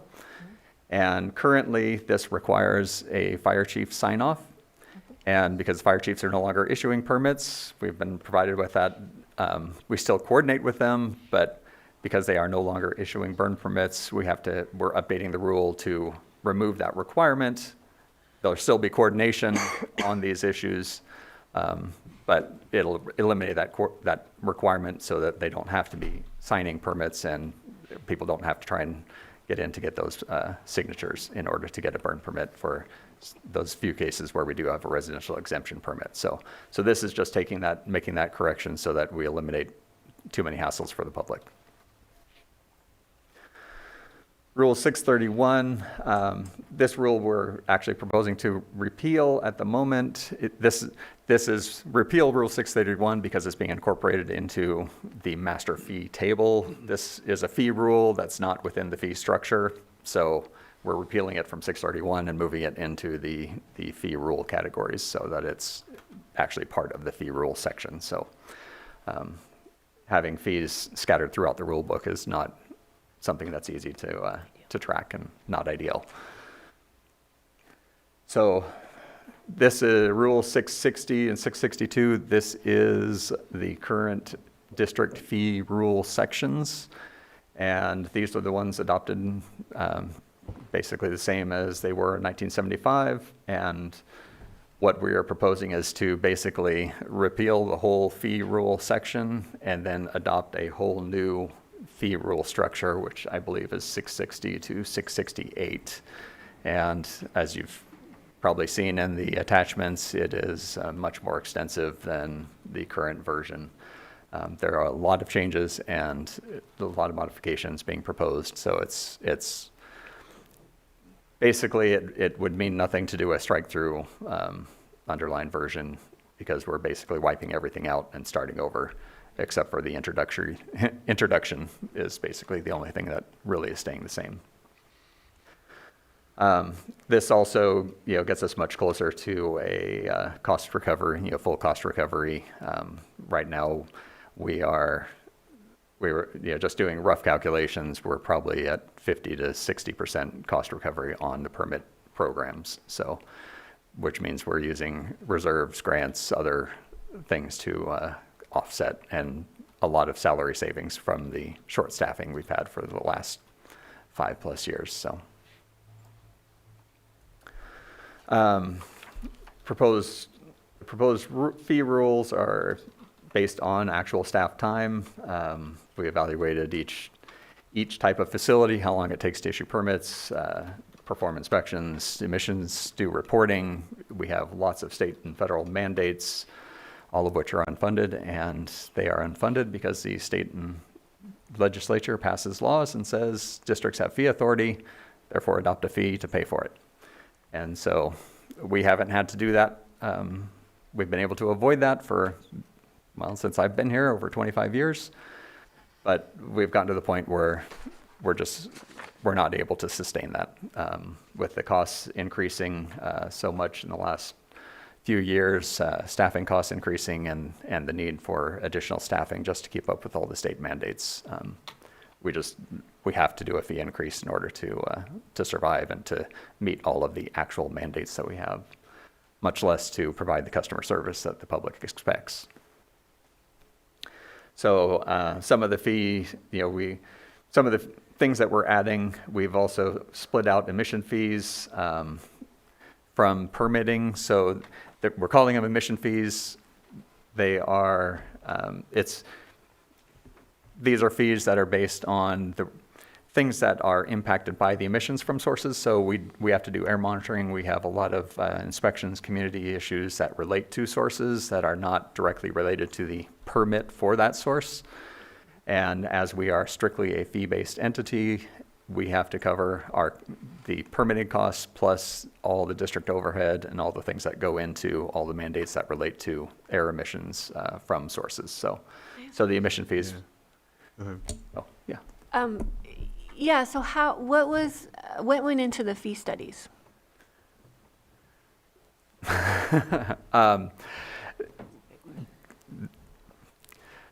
That went, I mean, we looked at staff time for every single type of facility, basically this total staff time between, with 4 or 5 staff, what each person, each level of review, each level of staffing category and all the work that goes with that. So I don't know, what kind of detail are you asking? Well, I just wanted to put that on the record because you're self-funded. Right. And the fees have to cover all of your time. And so that is how you came up with these new fees, correct? Yes. Okay. Yes. Yeah. And the helpful thing was that, just to be aware, with contracting with Mendocino County, they were doing a fee study with a consultant at the same time. So I was able to take what they were doing and kind of model what we were doing based on the work that Mendocino was paying $30,000 for. So we saved a significant amount of money from just being able to follow that process because I was working with them at the same time and monitoring it as well. So, so emission fees, these are based, like I said, in monitoring and other things. And this also provides us a method to incentivize cleaner technologies, because cleaner technologies require less monitoring, less impact, which means fewer complaints, fewer inspections are going to be required. So the cleaner, if someone invests a little bit extra in a better, cleaner engine or something, their annual permitting cost is going to be lower. So this is a way to do that and balance that cleaner technology, because the costs can be significant. So. We're also proposing to include CEQA review fees, pre-application reviews, indirect source rule fees, and a number of other additional administrative and pass-through fees. So there are a lot of things that we do that have been absorbed as part of our processes, and they are not funded at the moment. And so this would provide that funding. We spend a lot of time with CEQA, and there's no way to fund that. It's been an extra thing that we just haven't charged for in the past. So we've looked at CEQA review fees, but to pass a CEQA review fee without doing the whole fee schedule, it's a lot of work for a little bit of money. So we're including it now because we're doing the giant fee revision. So. All right. Okay, so rule update. Is that 1002. Is it 1002? Yeah. Okay, I thought it was.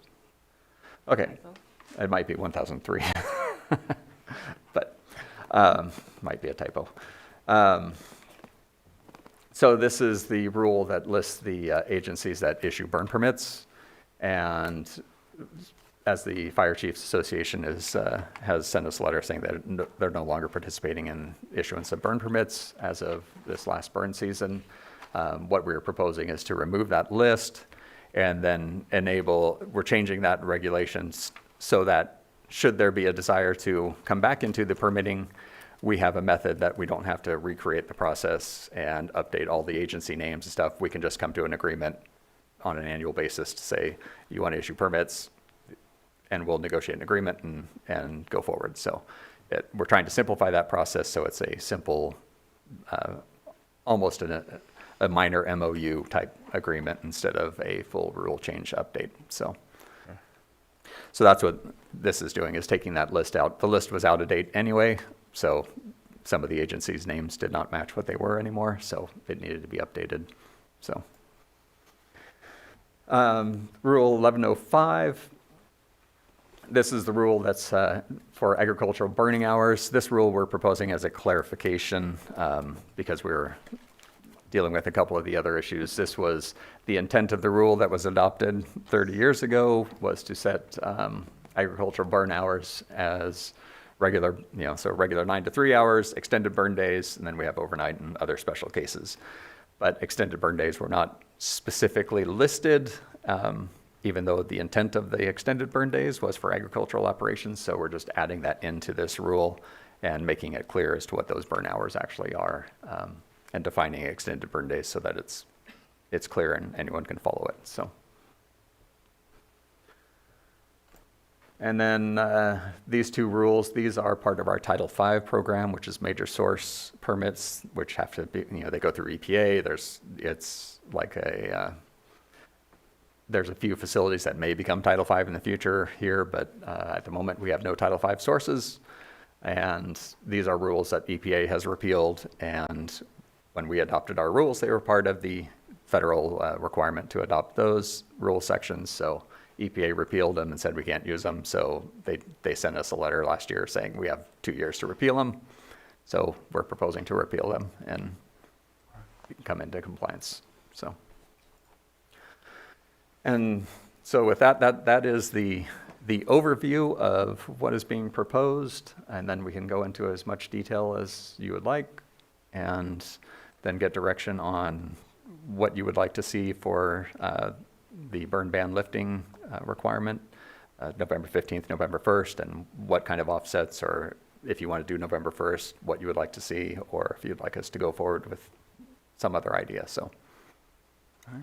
Vice Chair? How many, if we were to go with the November 1st, when you said certain holidays, how many are we talking about that you have to take out to make up for that? Is it a equal number of days, or? No, we think we can propose less than half. So what we were looking at was like Thanksgiving Day, Christmas Eve, Christmas Day, I think New Year's Eve and New Year's Day, and then Easter, and there may be, I have it. Oh. Right here. Okay. 2082. Yeah. So here we go. So the holidays would be, okay, so we had Veterans Day, Thanksgiving Day, Christmas Eve, Christmas Day, New Year's Eve, New Year's Day, Martin Luther King Day, President's Day, and Easter.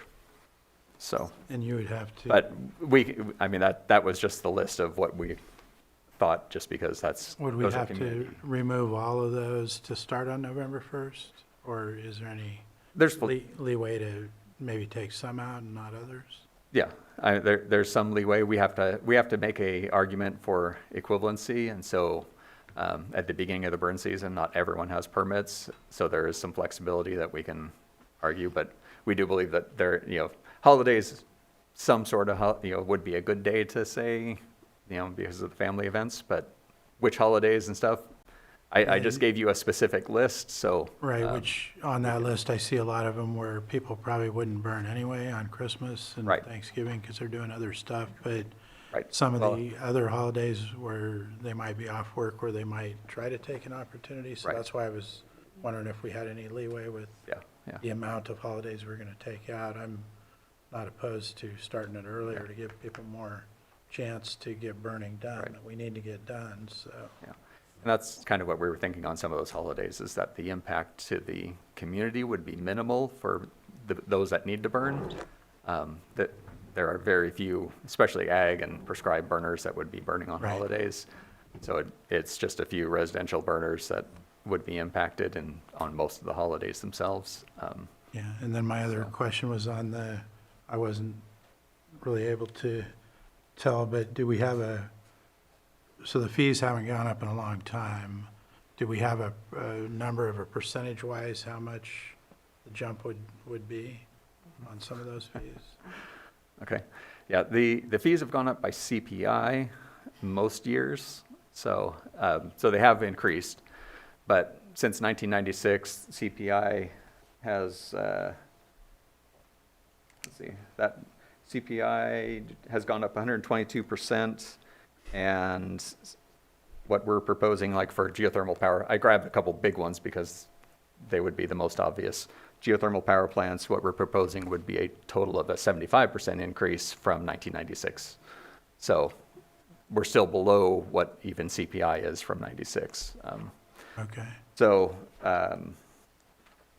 that's kind of to give you a scale. Some facilities, gas stations will go up more because they've been undercharged for many years. The amount of staff time involved with gas stations is significant, and the fees that were charged were very low. So there are some cases where the fees will go up a lot more, but we are on the authority to construct and permit to operate renewal fees, we are capped at 15%. So they won't see that increase in 1 year. That increase for any existing facility that currently holds their permit and just is renewing it will be capped at 15%. Okay, thank you. So it may be a number of years before. Supervisor Pyska? Well, I'm in favor of more burn days if we have to take holidays off, because that's essentially, if we start November 1st, we have a few more burn days than if we started on November 15th. And I would like to see a side-by-side analysis of the fees, because you kind of have to jump around a lot to see what the impact is. So when you come back for that, so we can see what the increase is or what CPI, and if there's a big increase or it's spread out over years, just an annotation so that it's clear to us and the public. Okay.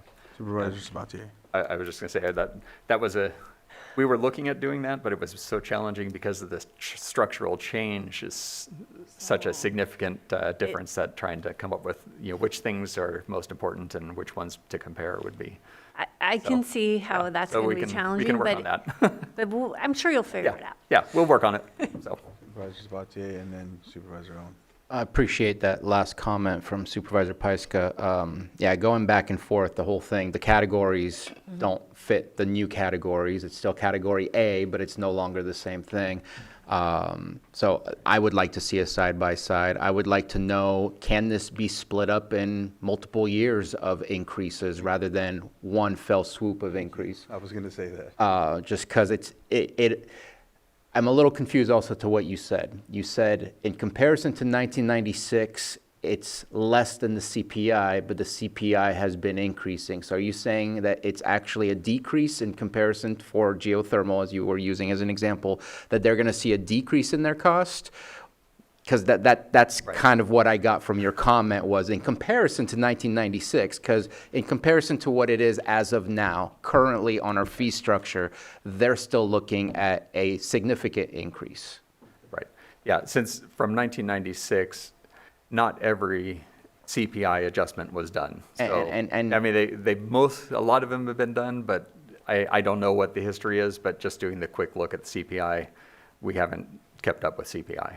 And I'm just looking at the difference between what it costs today versus what it's going to cost tomorrow. And I agree with the side-by-side, a demolition to a demolition, a gas station to a gas station. I have concerns, and you're split. You have a split where this is what it costs for a permit, and this is what it costs for the continuous use. There's got to be a carrot somewhere in there. If you're using it exactly as you're supposed to and you're meeting the regulations of what has been expected of you and you're not going above and beyond what you are permitted for, what is the carrot for doing things right? And obviously there's a potential stick for if you do things wrong. I don't see any of that embedded other than it's a continuous fee. You continuously have to pay to be inspected and looked at. But I'm trying to figure out how do we embed carrots to get people to follow the rules, and then they have less of a burden because they're following the rules rather than just the intrinsic value of following the rules. Because again, we're just continuously asking for more and more money. Fees are always increasing because it's the easiest way for us to balance budgets. But at the same time, it all trickles down to business development, economic development, housing development, all things that we struggle with. And this concerns me on the impacts. I know it's needed. I don't want to say that it can't happen, but I would love to see that side by side, and I would love to better understand what kind of timeline can we look at and what kind of impact is this going to have. And November 1st, yes. Supervisor Owen? Yeah, I want to thank my other colleagues because they took most of what I had to ask that has already been asked. I too was going to ask for the side-by-side. The burn holidays, have you had in the past complaints of anybody burning on holidays? I have spent many New Year's Eve out dealing with violators. Okay, so it was. Big drunk parties with garbage. Okay, so is it Yeah, currently it's- illegal for them to burn on holidays? It is illegal to burn at night. Oh, at night. So, Is that yeah, more at barbecue 10, or 11 o'clock at bonfire? night, yeah, and dealing with illegal burners and stuff on New Year's Eve and Okay, other holidays, yeah. okay. So But it's- that it's- was already illegal, but I'm talking about legal burns. Yeah, they're Have- legal on holidays at the moment. At as the long as moment, it's an and have actual you burn had day. complaints on that? Just We, curious. we do get some periodically. So, Okay, from people yeah. trying It to just, enjoy. yeah, it That depends on was the just a weather and the question. conditions and who's burning. Sure, sure. And that was just a question. And then I didn't see where it stated, will it still end on May 1st? Yes. Each year? Okay. yeah. And I too like the idea of the November 1st to give us a few more days. We had a feeling that would be the case, so that's why we put that in. I would, if I Yes, can go just ahead. comment real quick. So one of the things to consider is that an air district, we are funded by fees. So we have to charge a fee, and we're required by law to charge a fee to cover the cost of the district's program and regulating industry. So it's hard for us, we'll look at the carrot idea and try and come up with some ways and to deal with that, but trying to find a way that we can deal with the law that says there is no other funding source for us. We're precluded from most other sources that many air districts get, like the vehicle fees. Mendocino gets $500,000, roughly $500,000 for vehicle fees. If we could get something like that, our permit fees could be a lot lower, but we don't. So, and we were precluded by law because we're attainment from getting those. And then Prop 26 passed, and then they changed the law after Prop 26, and so we're still, the legislature acknowledged that will never help us, removing that preclusion, but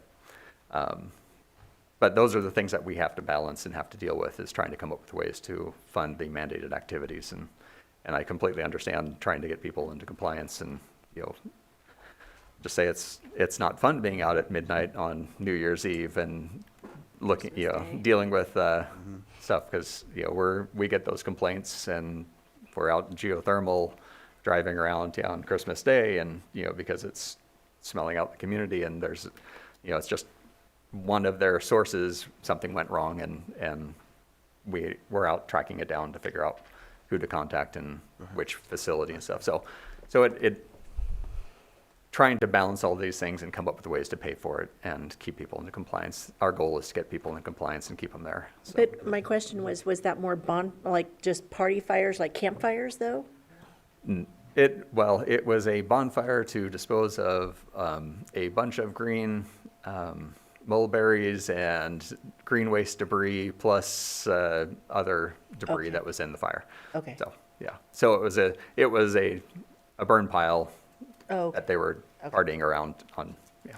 So. And mine was an orchard removal. Go ahead. Yeah. So to just enhance the side-by-side analysis that we're looking at, could you let us know for reference how many permits are in each category, so we know, like, if one category only has a handful of permits, another category has a lot of permits, we can kind of understand the community impact? Okay. Supervisor Sabatier. Yeah, just a quick question. I'm ready to move forward today with the code changes, but would like to not send anything to the state until further analysis. I know we haven't talked about like coming back before that state process. So I just want to make sure and vocalize that happy to move forward with the code. Would love to have you come back before any further anything for the fee structure. Yeah.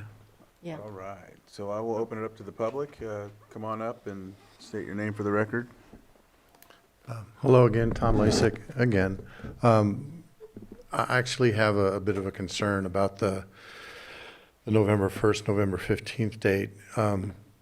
So as I understand it, and I'm assuming I'm materially correct, but I could be completely wrong, that the CAL FIRE or the fire district decides or has decided in the past to lift a burn ban based on some sort of research regarded to risk and safety and things of that nature to avoid conflagration, for lack of a better term. And since that's no longer happening, if I understand you correctly, you took 20 years of data, came up with a date that was sort of the sweet spot, and maybe a variance that allows you to go to November 1st. The date that was selected in the past was, at least to some degree, based on risk and safety. Now, that data of when they lift the burn ban is going to go away, and we know things are getting warmer, and we already know it's a year-round fire season. So what are you going to do in 10 years or 12 years to reassess as to whether it be November 1st or November 15th, if that's still safe enough? Because you're going to have to, there should be something in the ordinance, I believe, that says that this date needs to be reviewed every 5 years, every 7 years, to make sure it's still safe enough, because it might not be. Thank you. Go ahead. If I could respond to that. The process that currently exists and that will continue to exist, what will happen on November 1st, assuming that's what the board decides to go with, is that we will lift our burn ban and we'll be able to issue permits. But every day may be a no burn day due to fire hazard conditions. So the Fire Chiefs Association, CAL FIRE, they will let us know if it's safe to burn. So we do a daily burn day evaluation, and if they say, hey, we want no burn days for the next 2 weeks, it'll be no burn days for fire hazard for the next 2 weeks until they say it's safe. So we're gonna, that's already built in. Right now they can do that, and that'll continue to be in effect. They just notify us, and we coordinate with them on that. So the fire hazard is still determined by the fire agency. We don't overrule them, and there's a process in place. All right. Any other public comment? Come on up, Chief Pat. I do have one when they're done. Yeah, I want to make sure to get. Yeah. Good morning, Patrick Wrights, Lakeport Fire Protection District Fire Chief. Before I go on with my comments, I have a question that I'd like a clarification on, because I didn't hear a true answer, and that is, who conducted your fee study? Was it done inside or was it done outside? It was done inside. It was done inside. Yeah. Because we're currently going through a fee study, and we can't adjust our rates without a nexus study. And in doing our research, we found that doing an internal study was not feasible for a lot of reasons, but it also doesn't hold up in court. It will be soundly rejected that we had to use an outside third party, independent, to do our fee study for our fees to hold up in court if they were ever challenged. So I would want to bring that attention to the board, that an internal fee study may not stand if it is challenged, because you're not using sources that may or may not be qualified. There's a whole lot of things that go into that equation. And I'm not challenging your qualifications to do your own fee study. What I'm challenging is that what I was instructed, because we're currently going through a fee study as well and wrapping that up. And we just got done doing that Nexus study this last year on our ambulance, not only our ambulance rates, but our mitigation fees countywide, as the board is very familiar with. The next thing I would like to talk about is I have some serious concerns over burn days and burn permits and issuing. You're suggesting that we're going to increase burn permit fees to $60. And there's no doubt that we need to adjust. I'm not arguing what the rates should or shouldn't be. I want to just call the attention to the board that the last 2 years, we've received numerous complaints of folks that have not been able to get their permits, that the agency has been, air quality has been non-responsive to phone calls. Their gates have been locked, their doors have been locked, they're not keeping normal office hours, and so on and so forth. We have a population in this county that is not computer savvy or does not have access to be able to get their permits online. And the agency has not been cooperative or forthcoming in allowing people to get their permits. And these are people who have been getting permits for years. And they come into our office frustrated, upset, and there's not a thing we can do except to send them back to air quality and to also send them to their local supervisor. So I just want to call the attention to the customer service. It was brought up in your discussion, understanding that you are fee supported, and I would expect that if you're going to increase our fees to come into the year 2025, as we need to, no argument there, but that we could see a corresponding increase back to normal when it comes to customer service and being responsive to issuing burn permits to our folks. We have a lot of fuel out there, and this isn't helping when we can't get these piles burned, because if you drive around the county right now, we have a lot of piles that didn't get burned before May 1st. These are not new piles that just started after May 1st. These are piles that were never burned for whatever reason. Whether they could get permits, couldn't get permits, didn't have labor, don't have time, don't have water, so on and so forth. So I want to just call your attention. There's a lot of fuel out there. And then lastly, I do want to compliment the county, and I want to compliment your agency, because I remember seeing a press release not that long ago that we were in the top 25 counties of the United States for having clean air. And I want to commend you for that. But at the same time, I need to get some air dirty, because we got to get some fuel burn up out there. And it is contributing to our fire problem, and that is going to contribute to the spread of fire. So thank you very much for your time. Have a great day.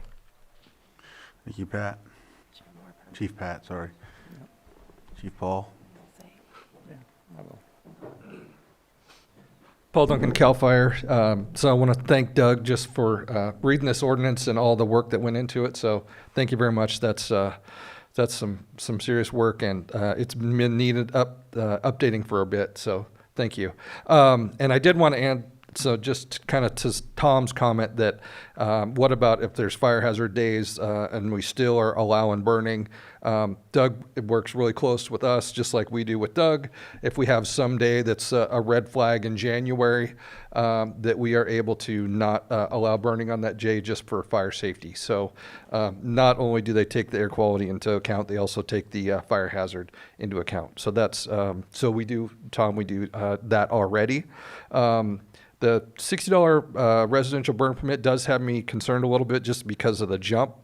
And we do want to encourage burning for our residents, because we have a lot of lots, we have a lot of debris, as Pat said, built up on them. So we really want to eliminate those before fire season. So maybe an incremental increase in that would be something to look at, just so they're not shocked with a $60 fee from a $20 fee. That's it. Thank you. Any other public input? And on Zoom, I'll bring it back to the board, and I know that Supervisor Owen was first, then Supervisor Sabatier. In the past, as I recall, it was after the first good rains is when you opened up your burn. It wasn't a date, it was rather when we got some wet. Well, is that correct? Historically, CAL FIRE would end fire season after 2 inches of rain. 2 inches. That was I didn't know historic. That. Yeah. You know, that's been a long time, but right, sure. Now it's quite a different process for them, so they'll have to explain okay. the process. So, I mean, like if we get early rains, and we get some pretty good early rains, as we have seen occasionally in September, early October, would that cut out, then we still have to wait till November? What I'm asking is, would that affect us? That would go into the process that we have currently, which is an exemption process. So once CAL FIRE determines that the high fire conditions are over, so that some burning can occur, Then we have an exemption process, which still requires, they can come to us if they have a need to burn. And then they get the fire department to say it's fire safe. And then we can issue a permit and they can do burning in that time window. But it requires a need and fire safety determination from the fire agency. So if we get So- some early rains, that would still be a possibility? Okay, okay, thank you. And that exists now, and that exists after May 1st too, so. Okay. Supervisor Sabatier? Those are special permits, though. Yeah, It's not for any permit. it's for need, yeah. Thank you. Just real quick, I have detailed questions on the new fees, but I'm waiting for that side by side because I too have certain concerns. We want these fees to be conducive to people following the rules and getting these things accomplished, not drive people away from participating in some of the things that we want them to participate in. I did ask Mr. Gerhardt for his fee study, where we do our fee studies internally at the county. I can't speak if that's an exact replica of how the process works for air quality control, for the fact that air quality is this hybrid state-county model, while I think the fire districts have specific rules and regulations of how their nexus studies need to be done based by legislative action. So I appreciate that I've received that. I hope that others can ask for that because it should be public information to know how you got to those fees. And I'm going to stop right there. So, go ahead. If I, just a quick, yeah, we will make that available. It needed some cleanup, because that is a working document and not quite available or ready for public release with, issues in it still that need to be cleared out and cleaned up. As for the fee study requirement, the district actually isn't required to do a fee study. That's just, board direction for any fee increase to do an evaluation. So we're not actually required to. Under Health and Safety Code, it is we come to the board with a new fee and the board can adopt it or not. So it doesn't require a study, it doesn't require anything. So rules and regulations are a little different, and even different from the county's process. But just as a note, we issued, was it 2019 permits this year, burn permits this year, and it was 1,900 last year. So, we saw a significant increase in just burn permits in this year. And we probably issued 200 or 300 over the phone, helping people who needed help. So, the most of the calls that we received were in the first few weeks of the burn season, where we were still trying to get the system up and running, and there were a lot of issues with AT&T, of course, taking out the whole South Main Street phone system, and so there were a lot of communication issues during that early part of the burn season, which created a lot of hassle. So we were helping a lot of people by email as well during that time, just to get past the phone issues, and by cell phone. So Supervisor Pyska? Yeah, and I just want to point out that it was confusing with the change in CAL FIRE, CAL FIRE's declaration. And so working with you and the board, we wanted to make sure that we were changing the rules so that it's easier. So the public can get their burn permits faster. So we've got a new online system, and now we've got new rules. So there's clarity. So as difficult as it was this last year, this is progress. So I appreciate you bringing this to us. But let's move quickly on adopting these rules so that we don't have any more issues in the fall. And, you did bring this to us much sooner than I expected, so thank you. It's been in the works for a couple of years. Building it. So. Good job. Yeah, so hopefully we will have a much smoother November 1st this year. And a lot easier for the public to get their burn permits and get on their way as soon as we get the rain. So it looks like, do you have the direction you need? Have a couple questions still. Okay. First is one, we would much rather bring all of these rules together, because if we submit the burn rules without the fee rule, then we have to do the fee rule separately. We're creating two separate tracks of equivalency of work, where if we can get the fee rule back to you fairly soon and still meet all their timelines, is that acceptable? And then if something delays it at that point, then we'll move forward. What's your expected timeline? A few weeks. Hope we can get it hopefully in early July, we can have the draft back to you. good with that. Would be my goal. Works for me. You have 3 or 4 people shaking their heads, so you're good to go. Because Nodding. the amount of work to go through the Shaking rural is, yeah, adoption you're right, process with nodding, the state and yeah. EPA is significant, so we'd much rather send it all as one packet because we have to send, a full packet and reports and all sorts of stuff, so. Was there another one too, you said? The other question was, so we want November 1st. Do you want Yeah. what holidays, or do you want the full list, or what would you Full like us list. to proceed with? I think The full list would help, right? Or What's the minimum number of days that you have to have on there as holidays? whatever the state and EPA will accept. So this has to go to them for equivalency, and we have to be able to prove to them equivalency. So I don't know what they will accept, so. I just think Easter, if we can get rid of Easter, that would be fine. So many people don't celebrate that, and it's getting to the end of burn season.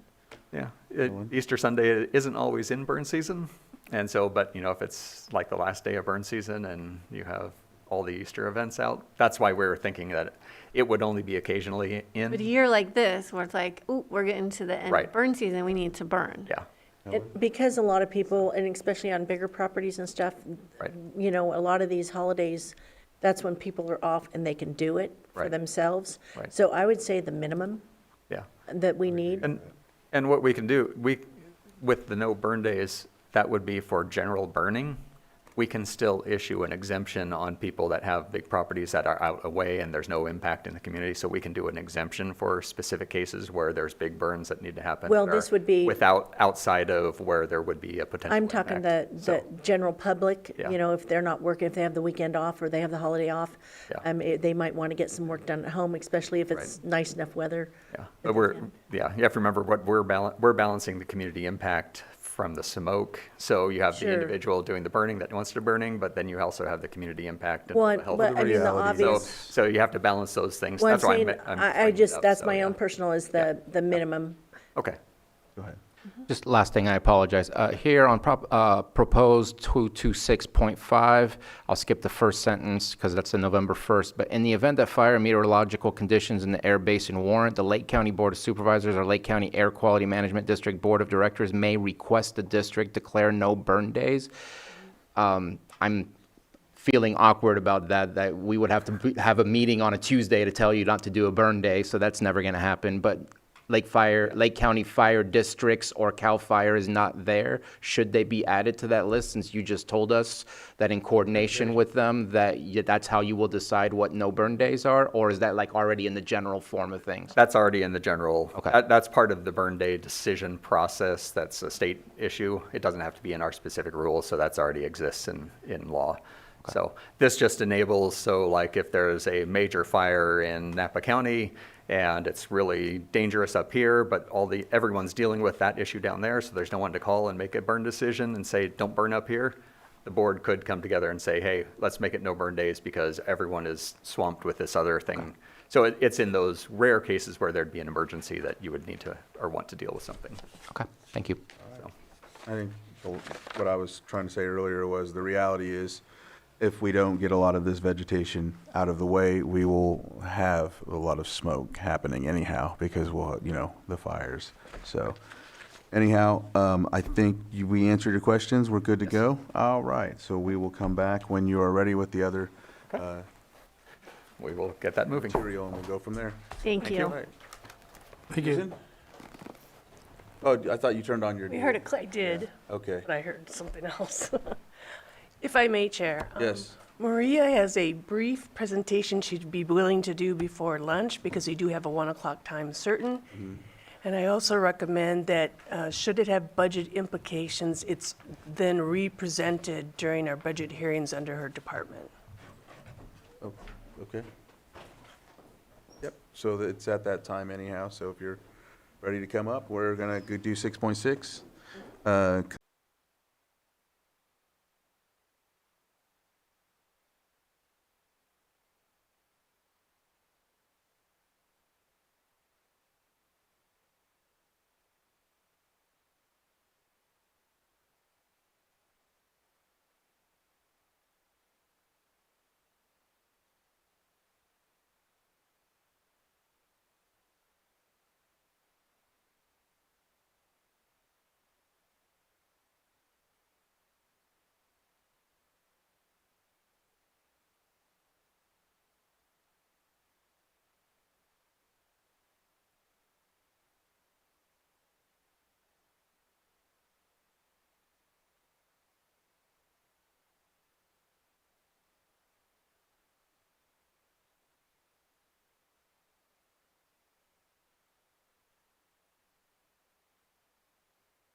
Good morning, everyone. We got, what's that? Internet. I think we're good. We have to be. I'm good. All right, so good morning, everyone, for the June 10th, 2025 regular Board of Supervisors meeting. We're going to go ahead and call this meeting to order here, and we'll start off with a moment of silence. Does anybody have, Supervisor Sabatier, you want to go ahead and start off? So an unfortunate event occurred over the weekend. The majority of the community has come to be aware of this. Unfortunately, during a summer trip outing to Hidden Valley Lake, a 14-year-old who resides in the city of Clear Lake, Andrew Roberts, went missing and eventually was found drowned and deceased. I don't want to go into any specific details. There's still more investigation going to get more information, but this has been huge for Canoctown Unified School District. He was at my wife's school. Her staff is going through a lot of difficult times right now. A lot of his friends and his classmates are going through some difficult times, and I think it was shocking as a whole to the entire community that this has happened to a young individual just doing what we all do every single day, trying to enjoy our lives and have a wonderful day in summer when it's hot out there. So please think of Andrew Roberts today, think of his family and all the people that has impacted him, and very thankful for those that went out, the search and rescue, looking for him. This was a county-wide effort to try and find him, and unfortunately the worst possible outcome is the outcome of this. But I'd like to think of Andrew Roberts today for a moment of silence.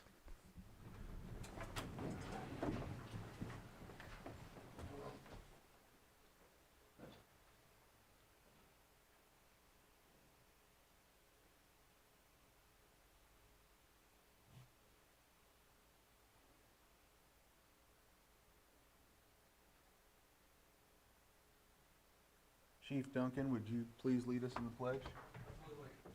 I pledge allegiance to the flag of the United States of America and to the republic for which it stands, one nation, under God, indivisible, with liberty and justice for all. Did I have him do it last time? I don't remember if I had him do it last time. Did I have him do it last time? I don't remember. I did. Oops. Sorry about that, Chief. Yeah. All right. All right, so we have item 4, consideration of extra items not appearing on the posted agenda. Do we have any of those? We do? No, we do not. Okay, you shook your head yes, so I was like, oh, goodness. Consent agenda, we'll move on to item 5, which is the consent agenda. And as you know, consent agenda items are usually non-controversial. We usually pass them in one swoop, one vote. However, if there is a further discussion that anyone wants to have from the board, they can pull it, and so can anyone from the public. And it looks like I have 3 already, 5.4, 5.6, and 5.11 that need to be pulled. Are there any others?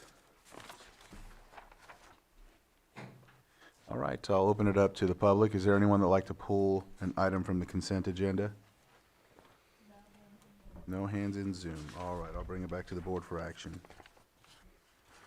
Mr. Chair, I move to approve the consent agenda as proposed with the exceptions of 5.4, 5.6, and 5.11. Second. I have a motion and a second. All in favor? Aye. Any opposed? And that motion carries 5-0-0. We will now move on. Consideration of presentation of analysis for workforce and infrastructure options. And we have Registrar of Voters, Maria Valadez.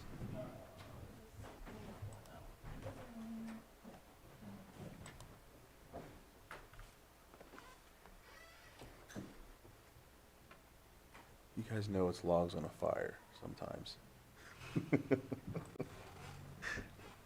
With Doug.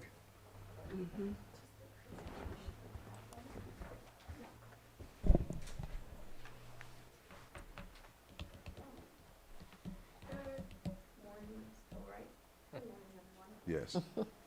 20 more minutes, and then it's afternoon.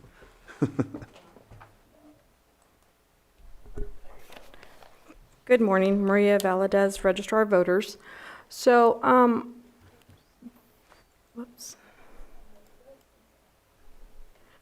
The board had asked for some monetary figures for some of the stuff that I had proposed at my last presentation. So I wanted to bring that forward to you. And then I'm going to ask for board recommendation on a couple of items.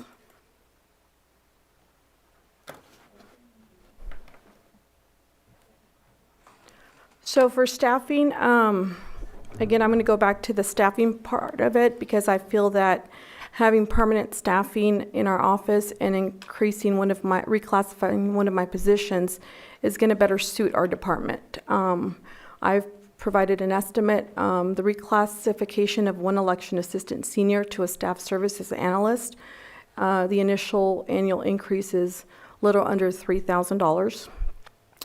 The addition of one part-time permanent employee, that would be the initial annual cost, of course, with increases per the 5-year steps. And then additional of 3 extra help positions during the election cycle. I had initially put this in my submission for my budget, so that is part of my budget presentation that I'll be doing on the 24th. And as you could see for the reclass, the current reclass, the election specialist is already at step 5, so they would have to be coming in as a step 2, which is that 5% increase. And this shows pre-negotiation hourly rates. So I am asking the board for approval of the staff reclassification, adding the 1 part-time permanent staff and the 3 additional extra help positions. You know, hopefully that I'm able to fill those. Extra help is really hard to fill in a department like mine because people want stability and they want me to guarantee more than on call here and there, a couple hours today, a couple hours tomorrow. That's a struggle. We recently looked at 20-something applications.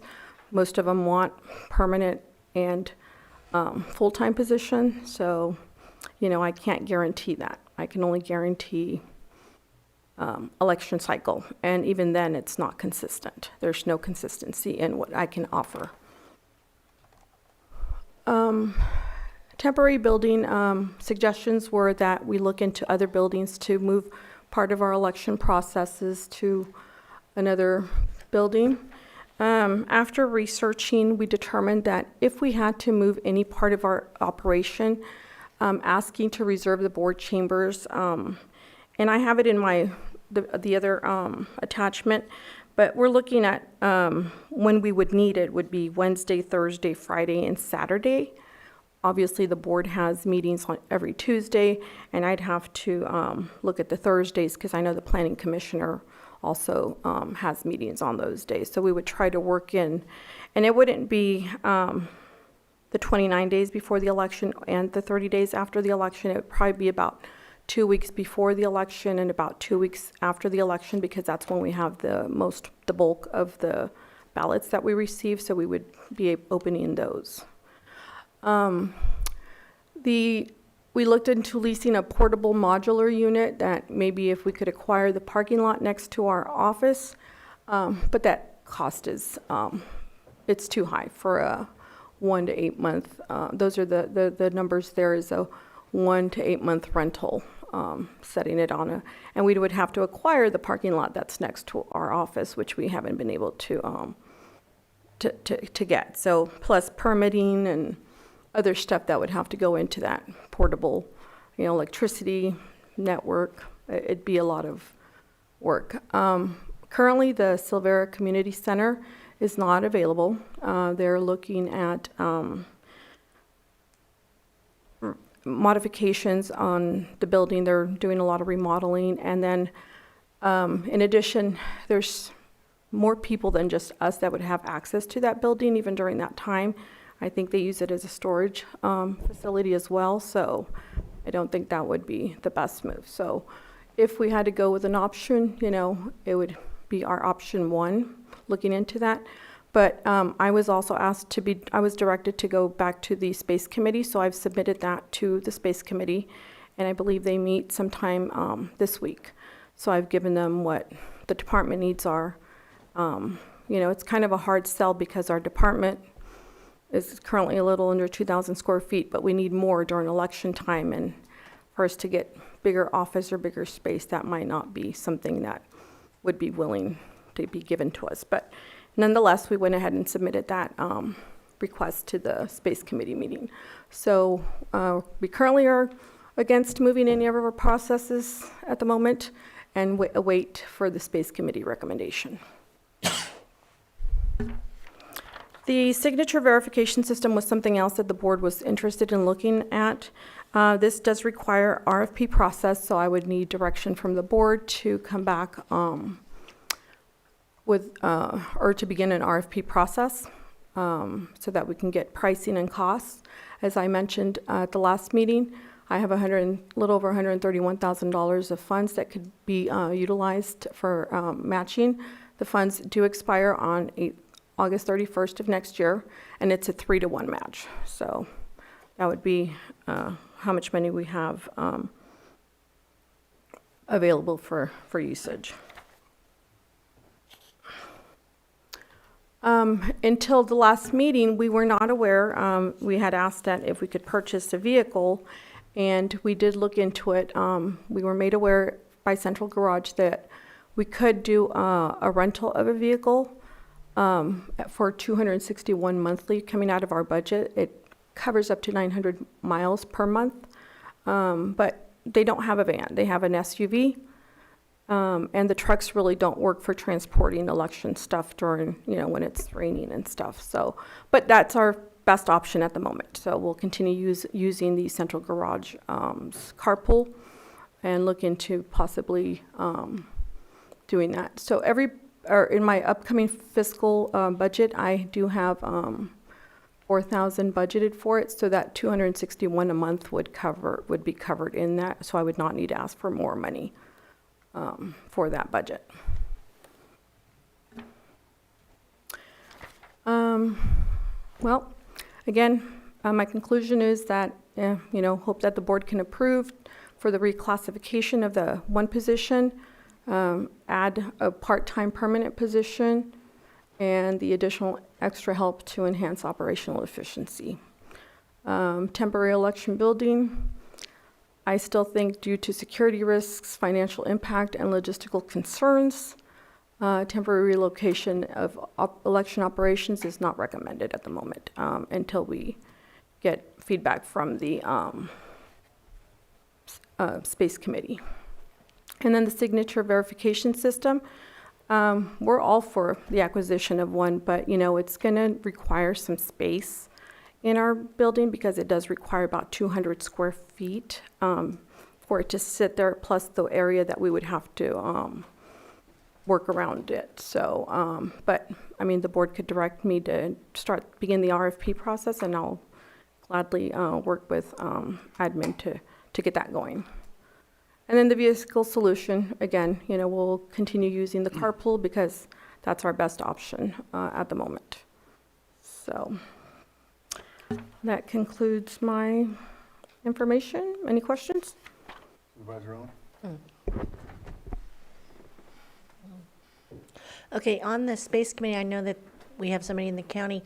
Is it acceptable, excuse me, and I'm thinking more of a permanent solution, to move into an unincorporated area, or does it need to be located here, your office in the city of Lakeport, or?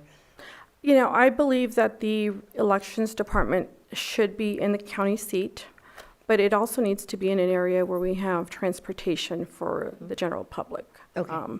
This is easily accessible right now where we're at. I mean, moving us away from Lakeport, I don't think would be in the best interest, because everybody knows people are still coming to the courthouse, even though we've been at the PG&E for a little over 2 years now. And, just to move us to somewhere else, I wouldn't want to disenfranchise any voter, Sure. knowing where we're currently at, and just moving us somewhere out of the county seat. If you come to the courthouse, they can direct them to the PG&E building. We're still in Lakeport. Okay.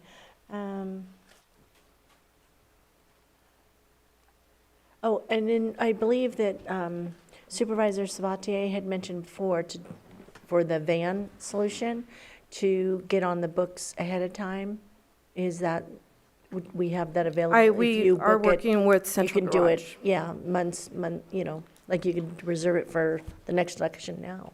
We do that. We do, Okay, we good. do anticipate that. But again, it's a first come, first serve usually for carpools, but we're going to be working. Well, I meant like reserving now for when you're going to need it. We do, but again, depending on who might have the vehicle and if they ended up needing it longer, because we've done that. We've rented it for 2 days and then we end up having to need to keep it for a third day or something like that. So, Okay. but we are going to work with Central Garage. So I'm thinking of maybe once our budget gets approved, as soon as it gets approved, then we would request that that vehicle be assigned to us for the fiscal year. Thank you. Supervisor Sabatier? I think there's a Seinfeld episode about a car reservation. That's what that means, reservation. Anyways, you offered a couple of things. I'm perfectly fine with reviewing the reclassification. I think that you're trying to tell us that this is what you feel is the best need for your department. And so I'd love to give it a shot because the price tag on that is negligible. And I think that it's feasible within our means. You and I had some conversations. Your extra help, you're already struggling to fill up your 8 extra help. You're offering to maybe get 3 other extra help.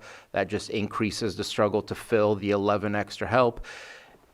And then love the extra help. I don't mean to belittle it, but it's like herding cats in training and understanding and creating the knowledge that they know of the process, why they're doing it. If it was a part-timer, there'd be more long-term understanding and knowledge and might even actually prove to be more efficient than multiple extra help put together. So what I would like is to see if the board is interested in just seeing what does that look like in the budget, not to approve that it has to happen, but what's possible within the budget to be able to add 1 part-time, full-time permanent person. And in exchange, we've talked about the signature verification, but there's certain issues that I can't get past with the signature verification, and that's the ongoing costs, and where are we going to find the money for that? And if you can get permanent part-time help, that would help in that process as well as many other processes. We wouldn't have to spend the $130,000. We can spend it on some other technology that you need to maintain and upgrade, but also we wouldn't have to add the impact of continuous maintenance and review of this machine to make sure it's working adequately for us.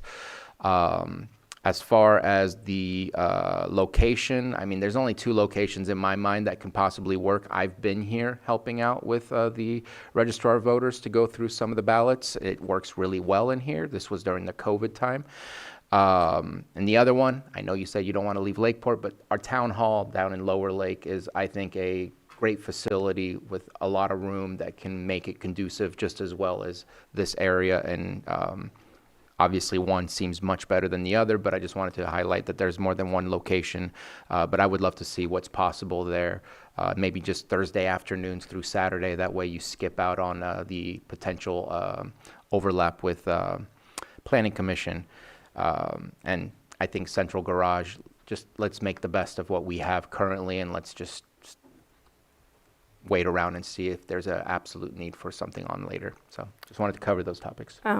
Can I respond? please. Oh. So on us, just if we got to work at the chambers, then we're right next door, and if anybody needs to come over, it's easier to come over. If we move part of our process outside of further away from our current office, then we're having to spend the time to go over there to see what's happening, whereas we could just walk across the street. If I have the more staff, and if I do, have the permanent staff, my thought is to work during the times we need to, is just do schedule changes. 2 people come in at 6 in the morning, 2 people come in at 8 in the morning, and 10 or whatever, and then we can work one shift for 6 hours and then one later on for 6 hours. So we're there, and then we have a 12-hour work day versus 6 hours, because it gets tiring. It's tedious work you've seen, like you said, you've worked with us. It's hard work. I mean, it's just a lot of work. It's a tedious job, opening the ballots, balancing while you'll do it, carrying, lifting stuff. And so, we try not to work the ladies more than 8 hours if we don't have to, the extra help, because it is a long day and it's a lot of tedious work. And you aren't productive when you're tired.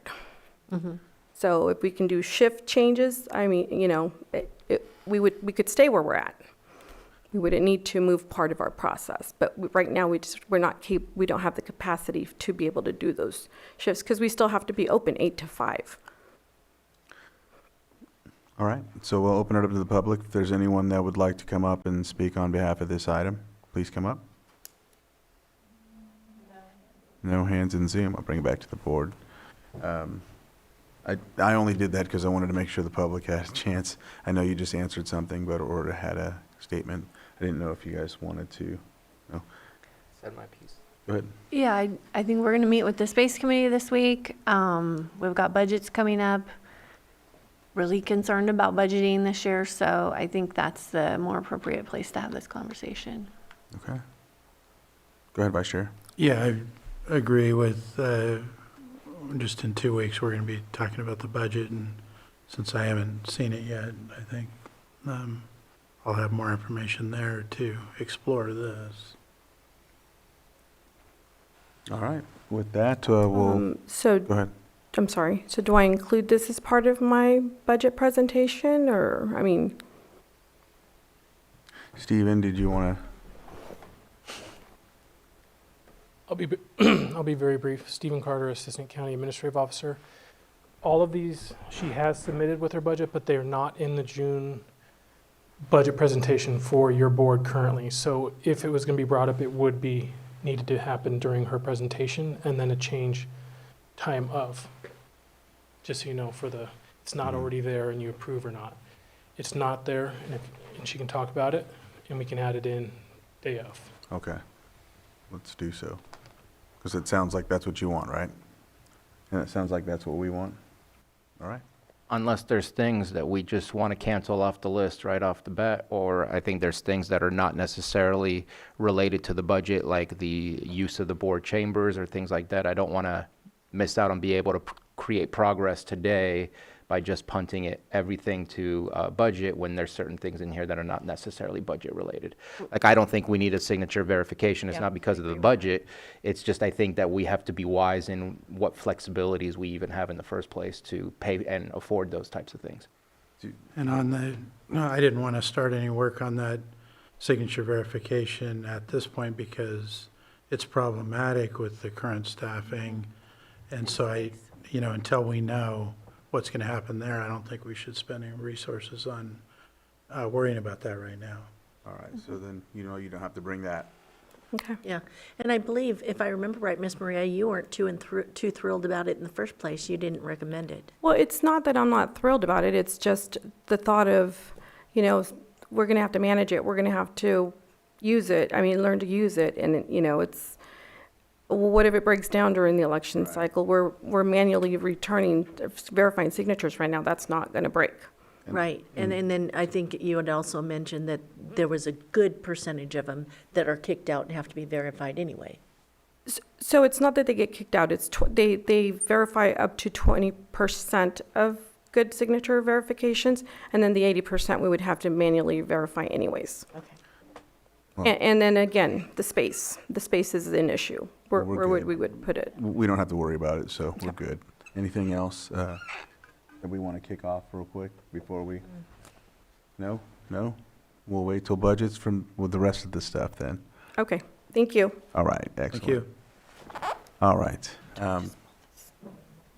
With that, we are at 12. We have a 1 o'clock. Should I read the closed session now, or should I read it when we come back?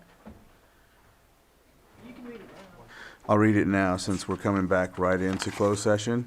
And it is, the 1 p.m. is the public employee evaluation, and that is with the Director of Public Works. Should I add a couple others just in case? Yeah, read all of them. Okay, so I'll read all of them. So that's the 8.1. 8.2 is public employee appointment pursuant to Government Code Section 54957B1. Interviews for animal control director, appointment of animal control director. 8.3, conference with legal counsel, significant exposure to litigation pursuant to Government Code Section 54956.9. D2E1, 2 potential cases. 8.4, conference with labor negotiator, conference with labor negotiator A, chief negotiator Susan Parker, county negotiator Stephen Carter, Casey Marino, Pam Samick, and Diana Rico. And B, employee organizations LCDDAA, LCDSA, LCCOA, LCEA, LCSEA, and LCSMA. So we will see you after lunch at 1 p.m. or 1:01, 1:05 p.m. Once we get back. So. All right.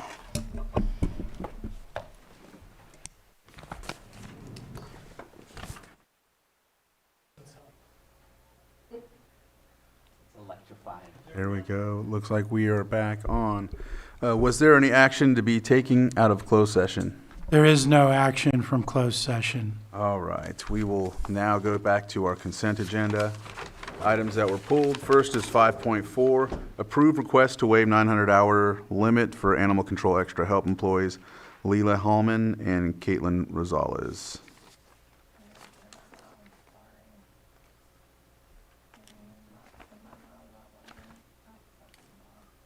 Small.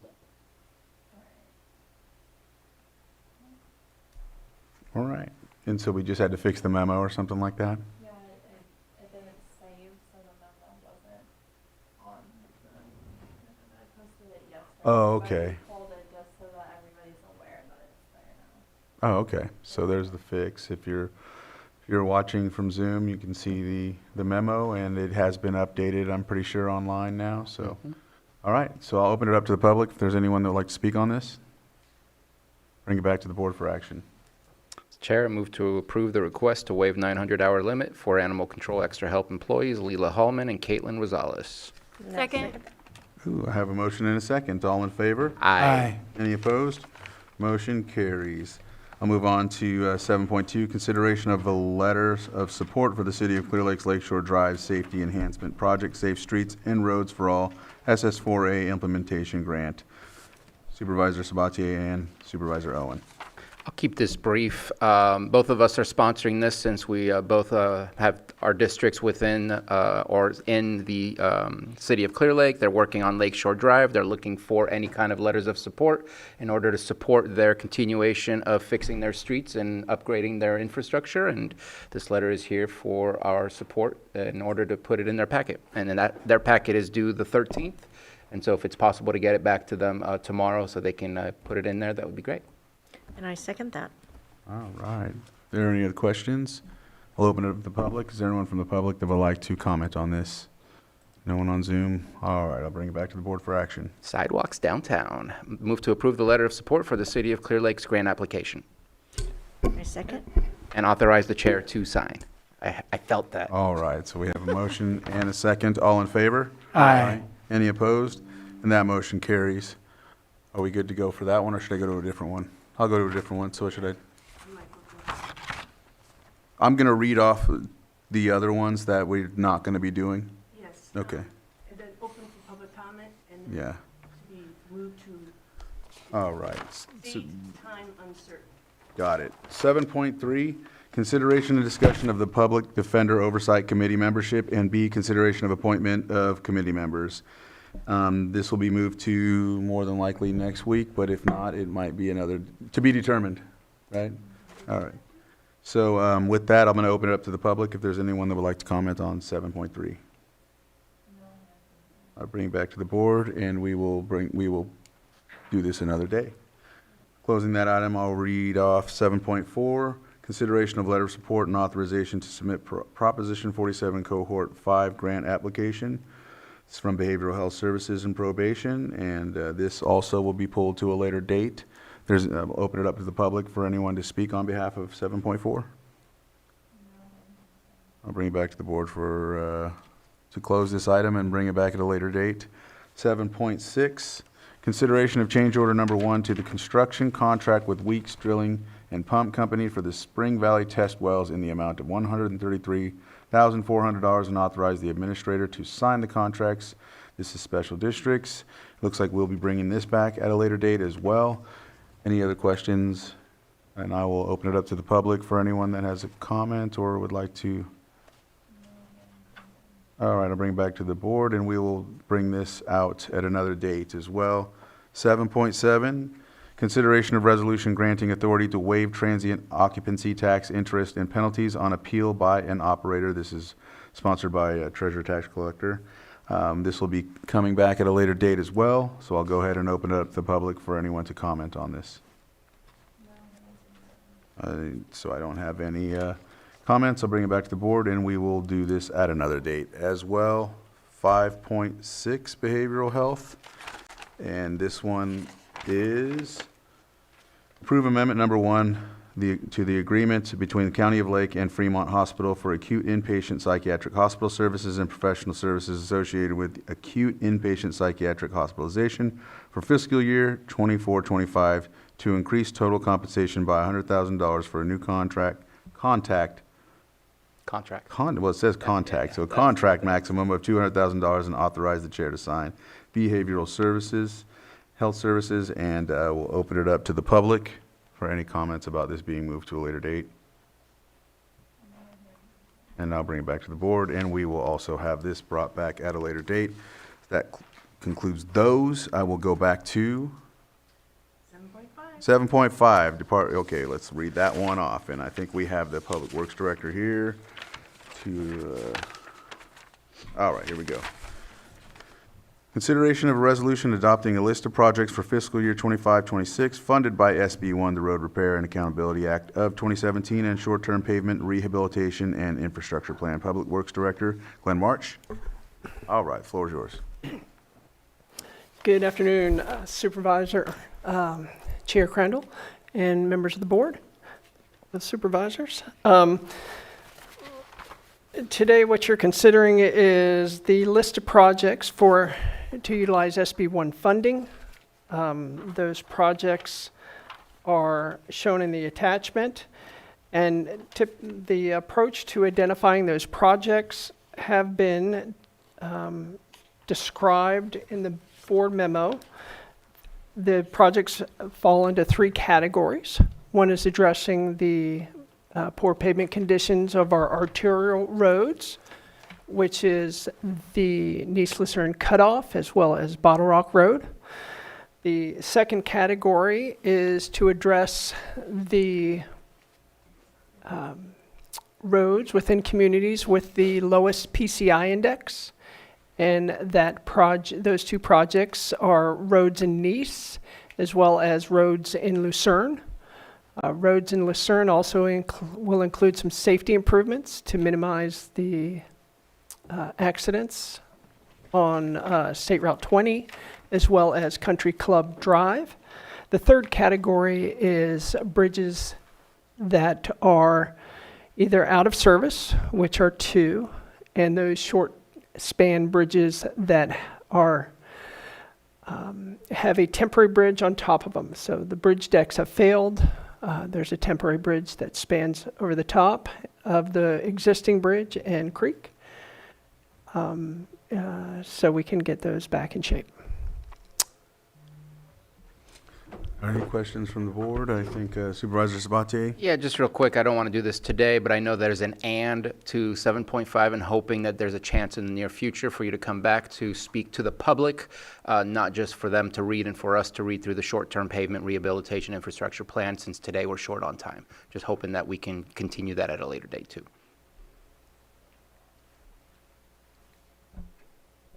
Continue this item, or? No, the and part, the short-term pavement rehabilitation infrastructure. Today, we're just Oh, okay, approving the SB1 project list. Okay, But got just it. wanted to say, would love to get further information, make sure the public's aware so that we can get their input as well. Got it. And Oh, today we're in a rush. Okay, thank you. Thank you for breaking that down for me. I'll open it up to the public, if there's anyone that would like to comment on this.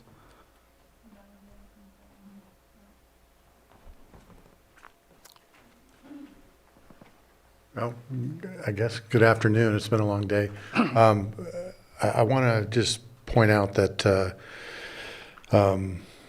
I support a lot of the things that we're seeing now in DPW. I like the fact that we have a strategic plan to deal with roads on a systematic level. I think that's the right thing to do. I also appreciate getting the funding that Mr. Marsh is working on. I also think the systematic effort to maintain the roads and improve the overall quality and ultimately reduce the expense to the county. You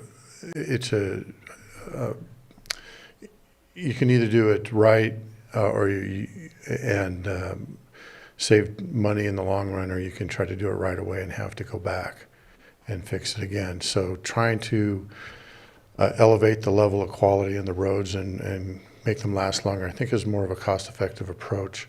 So I do support that. The one concern I have is we need to have a better conversation on road safety.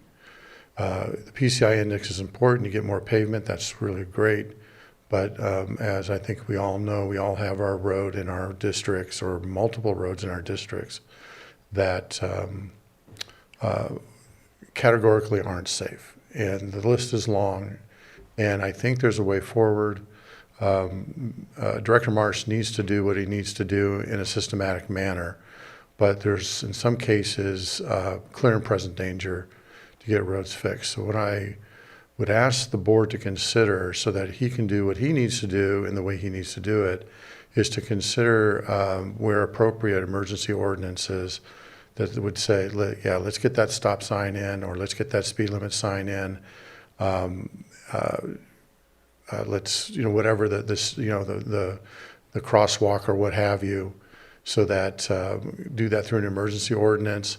When his team is able to get around to do the proper engineering and research and design, then either that safety feature can be removed or modified or eliminated. But in the meantime, we do have accidents. We do have people that are jumping out of the way, people getting cut off, and these are real issues. The TIMS database that was promoted throughout the various advisory councils is frankly not reliable. It only articulates accidents that had a fatality or major injury, but not major collision, or there's a lot of deficiencies, and it's not a statistical blip. So for example, our beloved notorious High Valley Road, which Mr. Marsh, I'm sure, gets a plethora of information on. If you go there, Tim says there's only like 3 accidents in the last 10 years. But if you go to CHP and do a PRA request on the same road, it's over 30. So it's a very big difference. So I know my time's up, but I just encourage us to somehow factor in safety. Thank you. Thank you.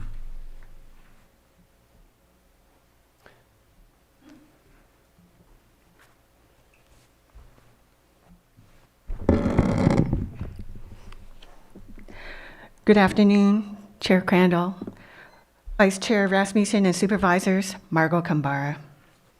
I understand the challenge Public Works Director March faces. Needs outstrip resources. I appreciate his attempt to take a systematic approach. I have 2 points to make about this agenda item. First, the main criteria for projects in the short-term pavement rehabilitation and infrastructure work plan are PCI, or Pavement Condition Index, and funding sources. Safety is not a factor in the Pavement Condition Index. With respect, I suggest that short-term pavement rehabilitation and infrastructure work plan be reconsidered with road safety as a heavily weighted criterion. Some road safety issues can't be fixed by repavement. Secondly, road safety worries many in the community. At the May 22nd Planning Commission hearing for Poverty Flats Ranch's major use permit, planning commissioners expressed deep concern about the safety of High Valley Road, the access road for the Poverty Flats project. The commissioners considered sending a message on road safety through its decision on Poverty Flats permit. In response, Lake County Community Development Department Director Turner stated, quote, "The Public Works Director is going to present an updated road management plan, 5-year plan, to the board within the next couple of weeks or sometime in June. So conditions of a road is an ongoing concern and is always in front of the Board of Supervisors regarding how to most effectively allocate the existing funding to maintain and repair roads. I don't think that the Planning Commission denying this project as a way to send a message to the board would be news to them," end quote. Sadly, we learned that the short-term pavement rehabilitation and infrastructure work plan does not address road safety issues as Director Turner suggested to the Planning Commission. This underscores the need to prioritize safety for our county roads. If not in the short-term pavement rehabilitation and infrastructure work plan, then in another plan as a top priority. There are many county roads that are not paved. There are many county roads which are one way in and one way out. As part of our shared disaster preparedness, let's make safe roads in Lake County a priority. Thank you. Thank you. If I can add, next, on the 17th, I'll be bringing a letter of support for the Department of Public Works application for a Safe Streets and Roads for All planning grant. And it will identify, the board memorandum will identify the corridors we'll be looking at, as well as other items, safety items we'll be looking at if we're awarded the grant. Any other public comment? We'll close public comment and bring it back to the board. Any further discussion or action? I'll offer a resolution. Resolution's been offered. Supervisor Owen? Aye. Supervisor Sabatier? Aye. Supervisor Rasmussen? Aye. Supervisor Pyska? Yes. And Supervisor Crandall? Aye. Thank you. Thank you. All right. So we are back to 5.11, 511, and that is approve amendment number 2 to the agreement for medical services in Lake County Detention Facility by and between California Forensic Medical Group Incorporated, CFM&G, and the County of Lake for an increase of 6.5% and a new base sum of $4,401,513.50 for the period of January 1st, 2025 through December 31st, 2025, and authorize the chair to sign. Health Services Director Anthony Arden, you have the floor. Good evening. Usually I'm just saying good morning. Yes, this is it not on? There we go. Okay. Okay. Good evening. Yes, Stephen and I started work on this amendment back in December. I feel like it's been a long time in progress. We need to go ahead and get this approved. The initial request came in around 10%. Stephen, Casey, and I got to work on trying to get that down to 6.5, which is what we have before you today. We need your approval for this so we can make the payments. We're about 4 or 5 months behind on the payments to WellPath, so we need to move forward and get this done before the end of the fiscal year. I open it up to comments. Supervisor Sabatier? So the reason for pulling this, number one, it's a big ticket item. I didn't feel it needed to continue to be in, and I did not expect this meeting to go as long, but did not feel it needed to be on consent, needed to be discussed. I think 6.5% on such a large number is already a lot to ask for, especially when you look at the past 10 years and how much it has increased overall. I know that I have been a part of the, don't ask me what it stands for, but the MAC quarterly meeting, where basically we get quarterly data regarding the jail medical. I would like to see if there's consensus to bring something back to the board to add that to our committees. I think that one Board of Supervisors should always be paying attention to what's happening in our jail medical. I think it's really important. I happened to be there because I shared interests and they started inviting me. And so I just would like to see if we can formalize that, if there's approval or consent from the board to do so and bring it back at a later time to make it happen. And the other one is that CalAIM is one of the big changes that we've slowly been trying to engage in. And I know it still talks about getting people signed up for their Medi-Cal towards their latter part of their stay. But what's known as 70% or more of those, of the inmates in our jail are pre-trial, meaning We don't know if they're going to be dismissed today. We don't know if they're going to get bailed today. And it's hard to suddenly jump and go through the application process. And I would like to make a request and maybe just ask Director Arton to take this request to medical services to see if we can do that right away as soon as they enter jail, get them signed up for Medi-Cal, deactivate it, and then reactivate it when they leave, rather than waiting to see if we can comply with the discharge parameters, because people are falling through the cracks, and we want to make sure that inmates being released from jail are hitting the softest landing possible to be able to succeed in their endeavors to go back into normal life. So those are my comments. I just wanted to make sure and pull it, talk about it, and provide those comments. Anything to add to that? Or? Yeah, no, I will 100% take that to our group. Yeah, I think it's important to make sure that we're looking at all avenues possible to ensure that we have good quality health for our inmates and even those who are just short-term visitors. So I will bring that to them. In terms of CalAIM, you're right, it is a slow implementation. Lisa and I just sent out invites to start the committee up in July, with implementation timeline going to October 26th. So we should be on schedule for that. And then in terms of the contract, I hear you. I get that it's a rock and a hard place. You know, part of this is contractual inflation adjustment, and then the other part of it is, you know, they're providing medical services. And as we know, cost of LVNs, RNs, doctors are all going through the roof, as well as administrative challenges, regulatory changes, and things like that. So that's part of the other reason for the additional 2%. And, you know, we can sit there and try to fight that and keep our costs down, but it's just going to impact the other end, which is the quality of services, unfortunately. So not a fun issue to be on, but we're doing the best that we can from health services in ensuring that they are providing quality care.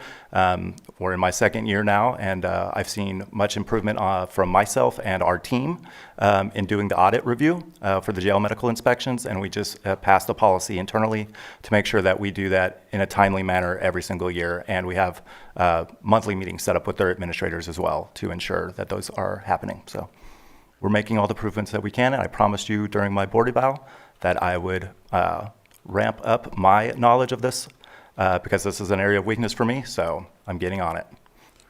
All right, so I'm going to open it up to the public real fast. Is there anyone on Zoom? Stephen, you're the only one in. I didn't know if you wanted to add. All right, now I'll bring it back in. I know that you asked for a consensus. I'm not sure if you have that. Do we have a consensus for the? I'm fine with that. Everyone seems to be fine with what the consensus, so. I will work with admin to put that on our any future agenda where it's appropriate to place it. The approval of the 6.5, is that the? No, the putting, making it official for a Board of Supervisors to be appointed. Yeah, absolutely. We definitely welcome that. No, I I mean, think it's pretty that's much been great. happening anyway, so. I like that. Next week. Huh? I like it. teasing. That's a good idea. Cool, yes. And you're doing a great job. Strike what I said. I'm doing my best. I'm not perfect, but. And Mr. Chair, if there's no further comments, I move to approve amendment number 2 to the agreement for medical services in Lake County Detention Facility by and between California Forensic Medical Group, Inc. and the County of Lake for an increase of 6.5% and a new base sum of $4,401,513.50 for the period of January 1st, 2025 through December 31st, 2025, and authorize the chair to sign. I second that. I have a motion and a second. All in favor? Aye. Any opposed? And that motion carries. Thank you very much. Go Giants. Go Giants. There you go. We'll go ahead. That concludes every other item except for our calendars, and I'm just going to go ahead and start off, and then whoever wants to go next can go next. Tomorrow I have a call with Army Corps, and then I'll also be, we have another meeting that we planned a while back to discuss with SLR about Pillsbury with the team. And then Thursday I have a discussion with CBDG about some assistance for some of the senior centers, and then we have the AAA also on Thursday, and then Friday I'll be going out to Lake Pillsbury to do a swear-in for one of the new board members out there. Monday, of course, my CAO meeting, and then also the Risk Reduction Authority meeting, and then also back here Tuesday for our Board of Supervisors meeting. All right, whoever wants to go next. Bye. I'll go. Last week I did a lot of stuff with the schools graduating, barbecue for the Clear Lake High senior class and parade. I was fortunate to hand out scholarships at both those high schools, several of them. What I was impressed about is the amount of local money that was given out.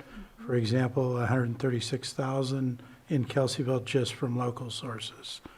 So that was impressive. I also spoke at the wine grape growers event on what the county's doing for agriculture last week. Went to a West Side Community Park meeting. I'm arranging the speakers for the judges' breakfast in Clear Lake this month. Had Northern Rural Energy last week.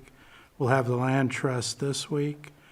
Did the COC meeting, my monthly meeting with city manager. I attended the Eli Stage Historical Society Carriage House fundraisers, 100 people there, so that was a good showing. I'll have APC LTA meetings tomorrow, and then with Supervisor Pyska over to Big Valley Advisory Committee. Also, County Council will be there doing Brown Act training, thank you. Space Committee meeting this Thursday. I'm also going to go to the Animal Control Advisory Board to help get that up to speed. And again, County Council will be helping us with Brown Act training there. Also have behavioral health meeting, advisory meeting Thursday, another fundraiser community event in Kelseyville on Thursday night. And then I'll be putting the flags out on Main Street, Lakeport for Flag Day. And then lastly, we were notified that as a Blue Ribbon Committee member, that the revised budget has $0 for any projects that were approved for the lake or for the Blue Ribbon in 23 and 24. Zero Prop Fund on Ze- or Prop zero. 4? Well, that's a different story that's getting figured out now because Prop 4 is a new. But for what was approved for 23 and 24 that hadn't been funded, that money's been removed. There's nothing there. All right, I'll go. I just have a couple highlights from last week. I attended virtually the Wildfire and Forest Health Task Force meeting. I decided not to go to Sacramento, so I just stayed home. One of the things that we've been hearing in the modeling from CAL FIRE, and I did share it at a meeting last week, but the herbaceous fuel load on the land right now, because of 3 successive really wet winters, and where we are now is we have 4 times the fuel load that we would normally have, and it's the second highest in the last 30 years. So when Chief Tyler, who's the CAL FIRE director, gave his update at the task force meeting Friday morning, he was very concerned. So we just, the season is upon us. We do know it's an early and active fire season. There's already been more fires this season than normal. So it's just a reminder that we have to stay vigilant, and everyone needs to work on their defensible space. So I just wanted to pass that along so you guys are all aware. And then yesterday I went to Santa Rosa for Patty Poppy's road show. She's the CEO of PG&E. Climate optimist. She was very optimistic about lots of things. I did get some time to talk with her before the event. But as she is very optimistic about so many things, I did ask during the Q&A, I'm sorry, but I represent constituents in rural counties that are being crushed by high bills, and the EV charging that you're talking about is not going to come to our county for a long time. We don't have the infrastructure yet. And she said that bills are already lower. So I don't know if any of you are feeling that, or your constituents are feeling that, or maybe we'll look over it this summer, but she said that the bills were lower and they were going to keep going lower. So I just want to pass that on. I'm struggling to keep a straight face. Yeah.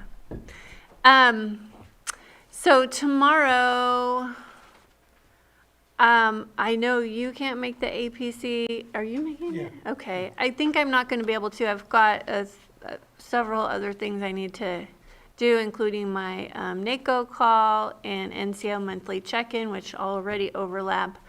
Big Valley Advisory Committee in the evening. Thursday,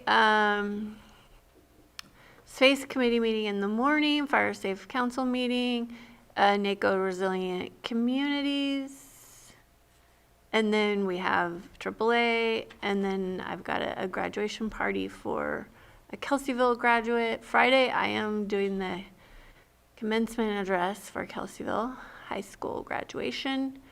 And then Monday, I have my meeting with CAO Parker and Risk Reduction Authority. Nope. You done? Let me do it? Okay. So there were a few things last week that I didn't get on my calendar, but I'm going to skip over those. It's been pretty busy already this week and going into next week.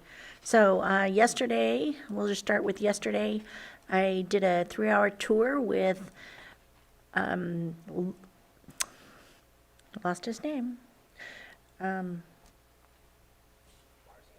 Yeah, Lars Ewing. Thank you. And I had it all wrote down, but I can't find it on there. Lars Ewing of Mount Canocti. That was a really cool tour, and did some other tours of other county-owned properties and things looking to the future, and projects that they would like to get going. They're kind of in the thought process. I went from there to the Farm Bureau and met with Rebecca Parker there, and we put together, we've had a lot of concerns and issues with predators in Lake County, and they're taking livestock. It's been primarily mountain lions and coyotes, but there's other predators as well.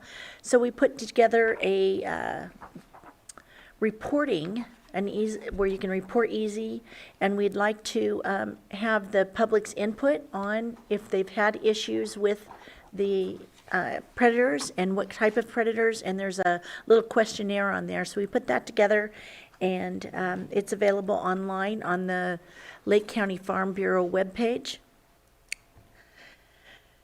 Let me see. Last night, or from there, we went to a training for the Lake County Lake County Fire Protection District and CAL FIRE, and they actually came to our place and we did a live animal training. And I'd like to thank Robert Irwin for coming out and Shalina Morado for coming down. And we're going to have a few more meetings as well for law enforcement and the fire personnel when they're dealing with emergencies, whether it be because of accidents on highways and or with in emergencies, emergency evacuations or something, and they're coming across animals. So many of the people that are working in these jobs have not had any time around livestock, large livestock. We focused on sheep last night, and as well as a lot of other do's and don'ts, and the meeting was supposed to be a 2-hour meeting. It ended up being over 3 hours. I think they learned a lot, and I'm looking forward to the next one. It'll be a little bit before we put that together. Let me see. Tomorrow evening, I have the Lake County Chamber mixer at Hidden Valley Lake at the Greenview Restaurant, and that will be on the Gwinnett Maha project. So if anybody's wanting any information about that, you can still go on. I believe it hasn't closed yet for purchasing your tickets. I believe it's $25 to attend that event. I have the South County South Deal Caltrans meeting coming up on the 12th. And I also have to speak at the math meeting. I have a CTA Ambassador Certificate class in Middletown at the Jazzercise. We have Father's Day on Sunday, and Lake County Farm Bureau Love of the Land dinner at the Diener Ranch on, I believe that's also on Sunday. Thank you. Supervisor Mtg? So we all got an email a while ago. I was planning to go this week, but I'm unable to go to the meeting.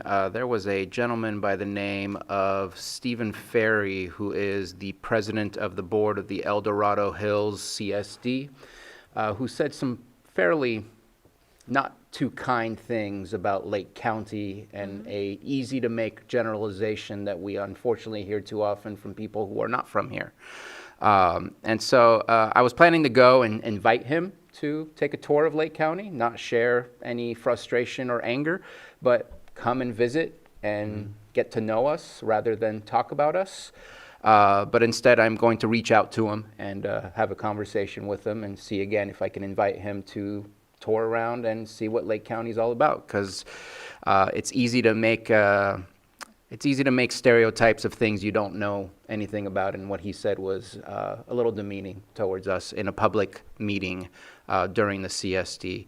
I know we all received that email and looked at it and listened to the meeting, and those words were, I would say, shocking, but unfortunately others feel very free to say some of those similar things as well. So I want to do something about that, and so planning to do that. I am skipping over a whole lot of things of what I plan to do. My schedule has kind of gone away. Tomorrow I'll be at a graduation, so I had to cancel everything. Doing Judge's Breakfast on Thursday, meeting with Lake County Community Foundations, having a YCCD board meeting, and meeting with a council member on the 13th, and then donating some of my time to help Meals on Wheels to make meals on Friday. Completely forgot that it was Father's Day this weekend. That kind of came around. There was something that you mentioned. I apologize, I can't make it to the SLR meetings. I feel like I've missed a bunch of Lake Pillsbury meetings these days. You've covered me too, so don't worry about it. There was something that somebody mentioned that I wanted to say, but I completely forgot, so I'm going to skip it because it's too late. There is something I just received from Luca. There's going to be a meeting Thursday, June 12th at 9:30, and I just RSVP'd. Congressman Thompson would like to talk to the leaders in California about some of the events that are unfolding in Los Angeles, and so he wants to talk to leaders. I already RSVP'd, so I'll be in on that call. So I don't know if anyone else got it. Is I'm that a pretty sure. Zoom? Yes, I think yeah, I don't know if you got the message or not, but I didn't get it, but probably just asking the chairs or something like that. Yeah, it's probably just the chairs. Yeah. okay. So just letting you know, I'll be doing that, and I'll take copious notes so I can report it out next week. Yeah. Even if we're getting out at 9 o'clock. Okay. Just teasing. I wanted to see Johanna's reaction on that one. Is there anything else that anyone wants? I forgot. Yeah, go ahead. Bacon Fest is on Sunday. Get your tickets. On Father's Day, too? Father's Day. It's always It's on Father's Day. Hey. What is it? Bacon Fest in Bacon Kelseyville. It's good. I mean, It's fun. bacon's good. Yeah. It's It's $40 for a ticket, and all the restaurants make all this different food with bacon in it, and then you can go around and try it all and vote on which one you like. Brad goes. Yeah, it's a lot of bacon. Yeah. I can handle. There's like bacon I can ice handle some bacon. cream, Oh, my goodness. bacon desserts. It's good. It's really fun. Well, I don't know if we have anything else. Can't top that. Yeah, you guys end it with bacon. So anyhow, we'll go ahead and adjourn this meeting. Thank you again for sticking with us if you're still on Zoom. If not, we'll see you next week.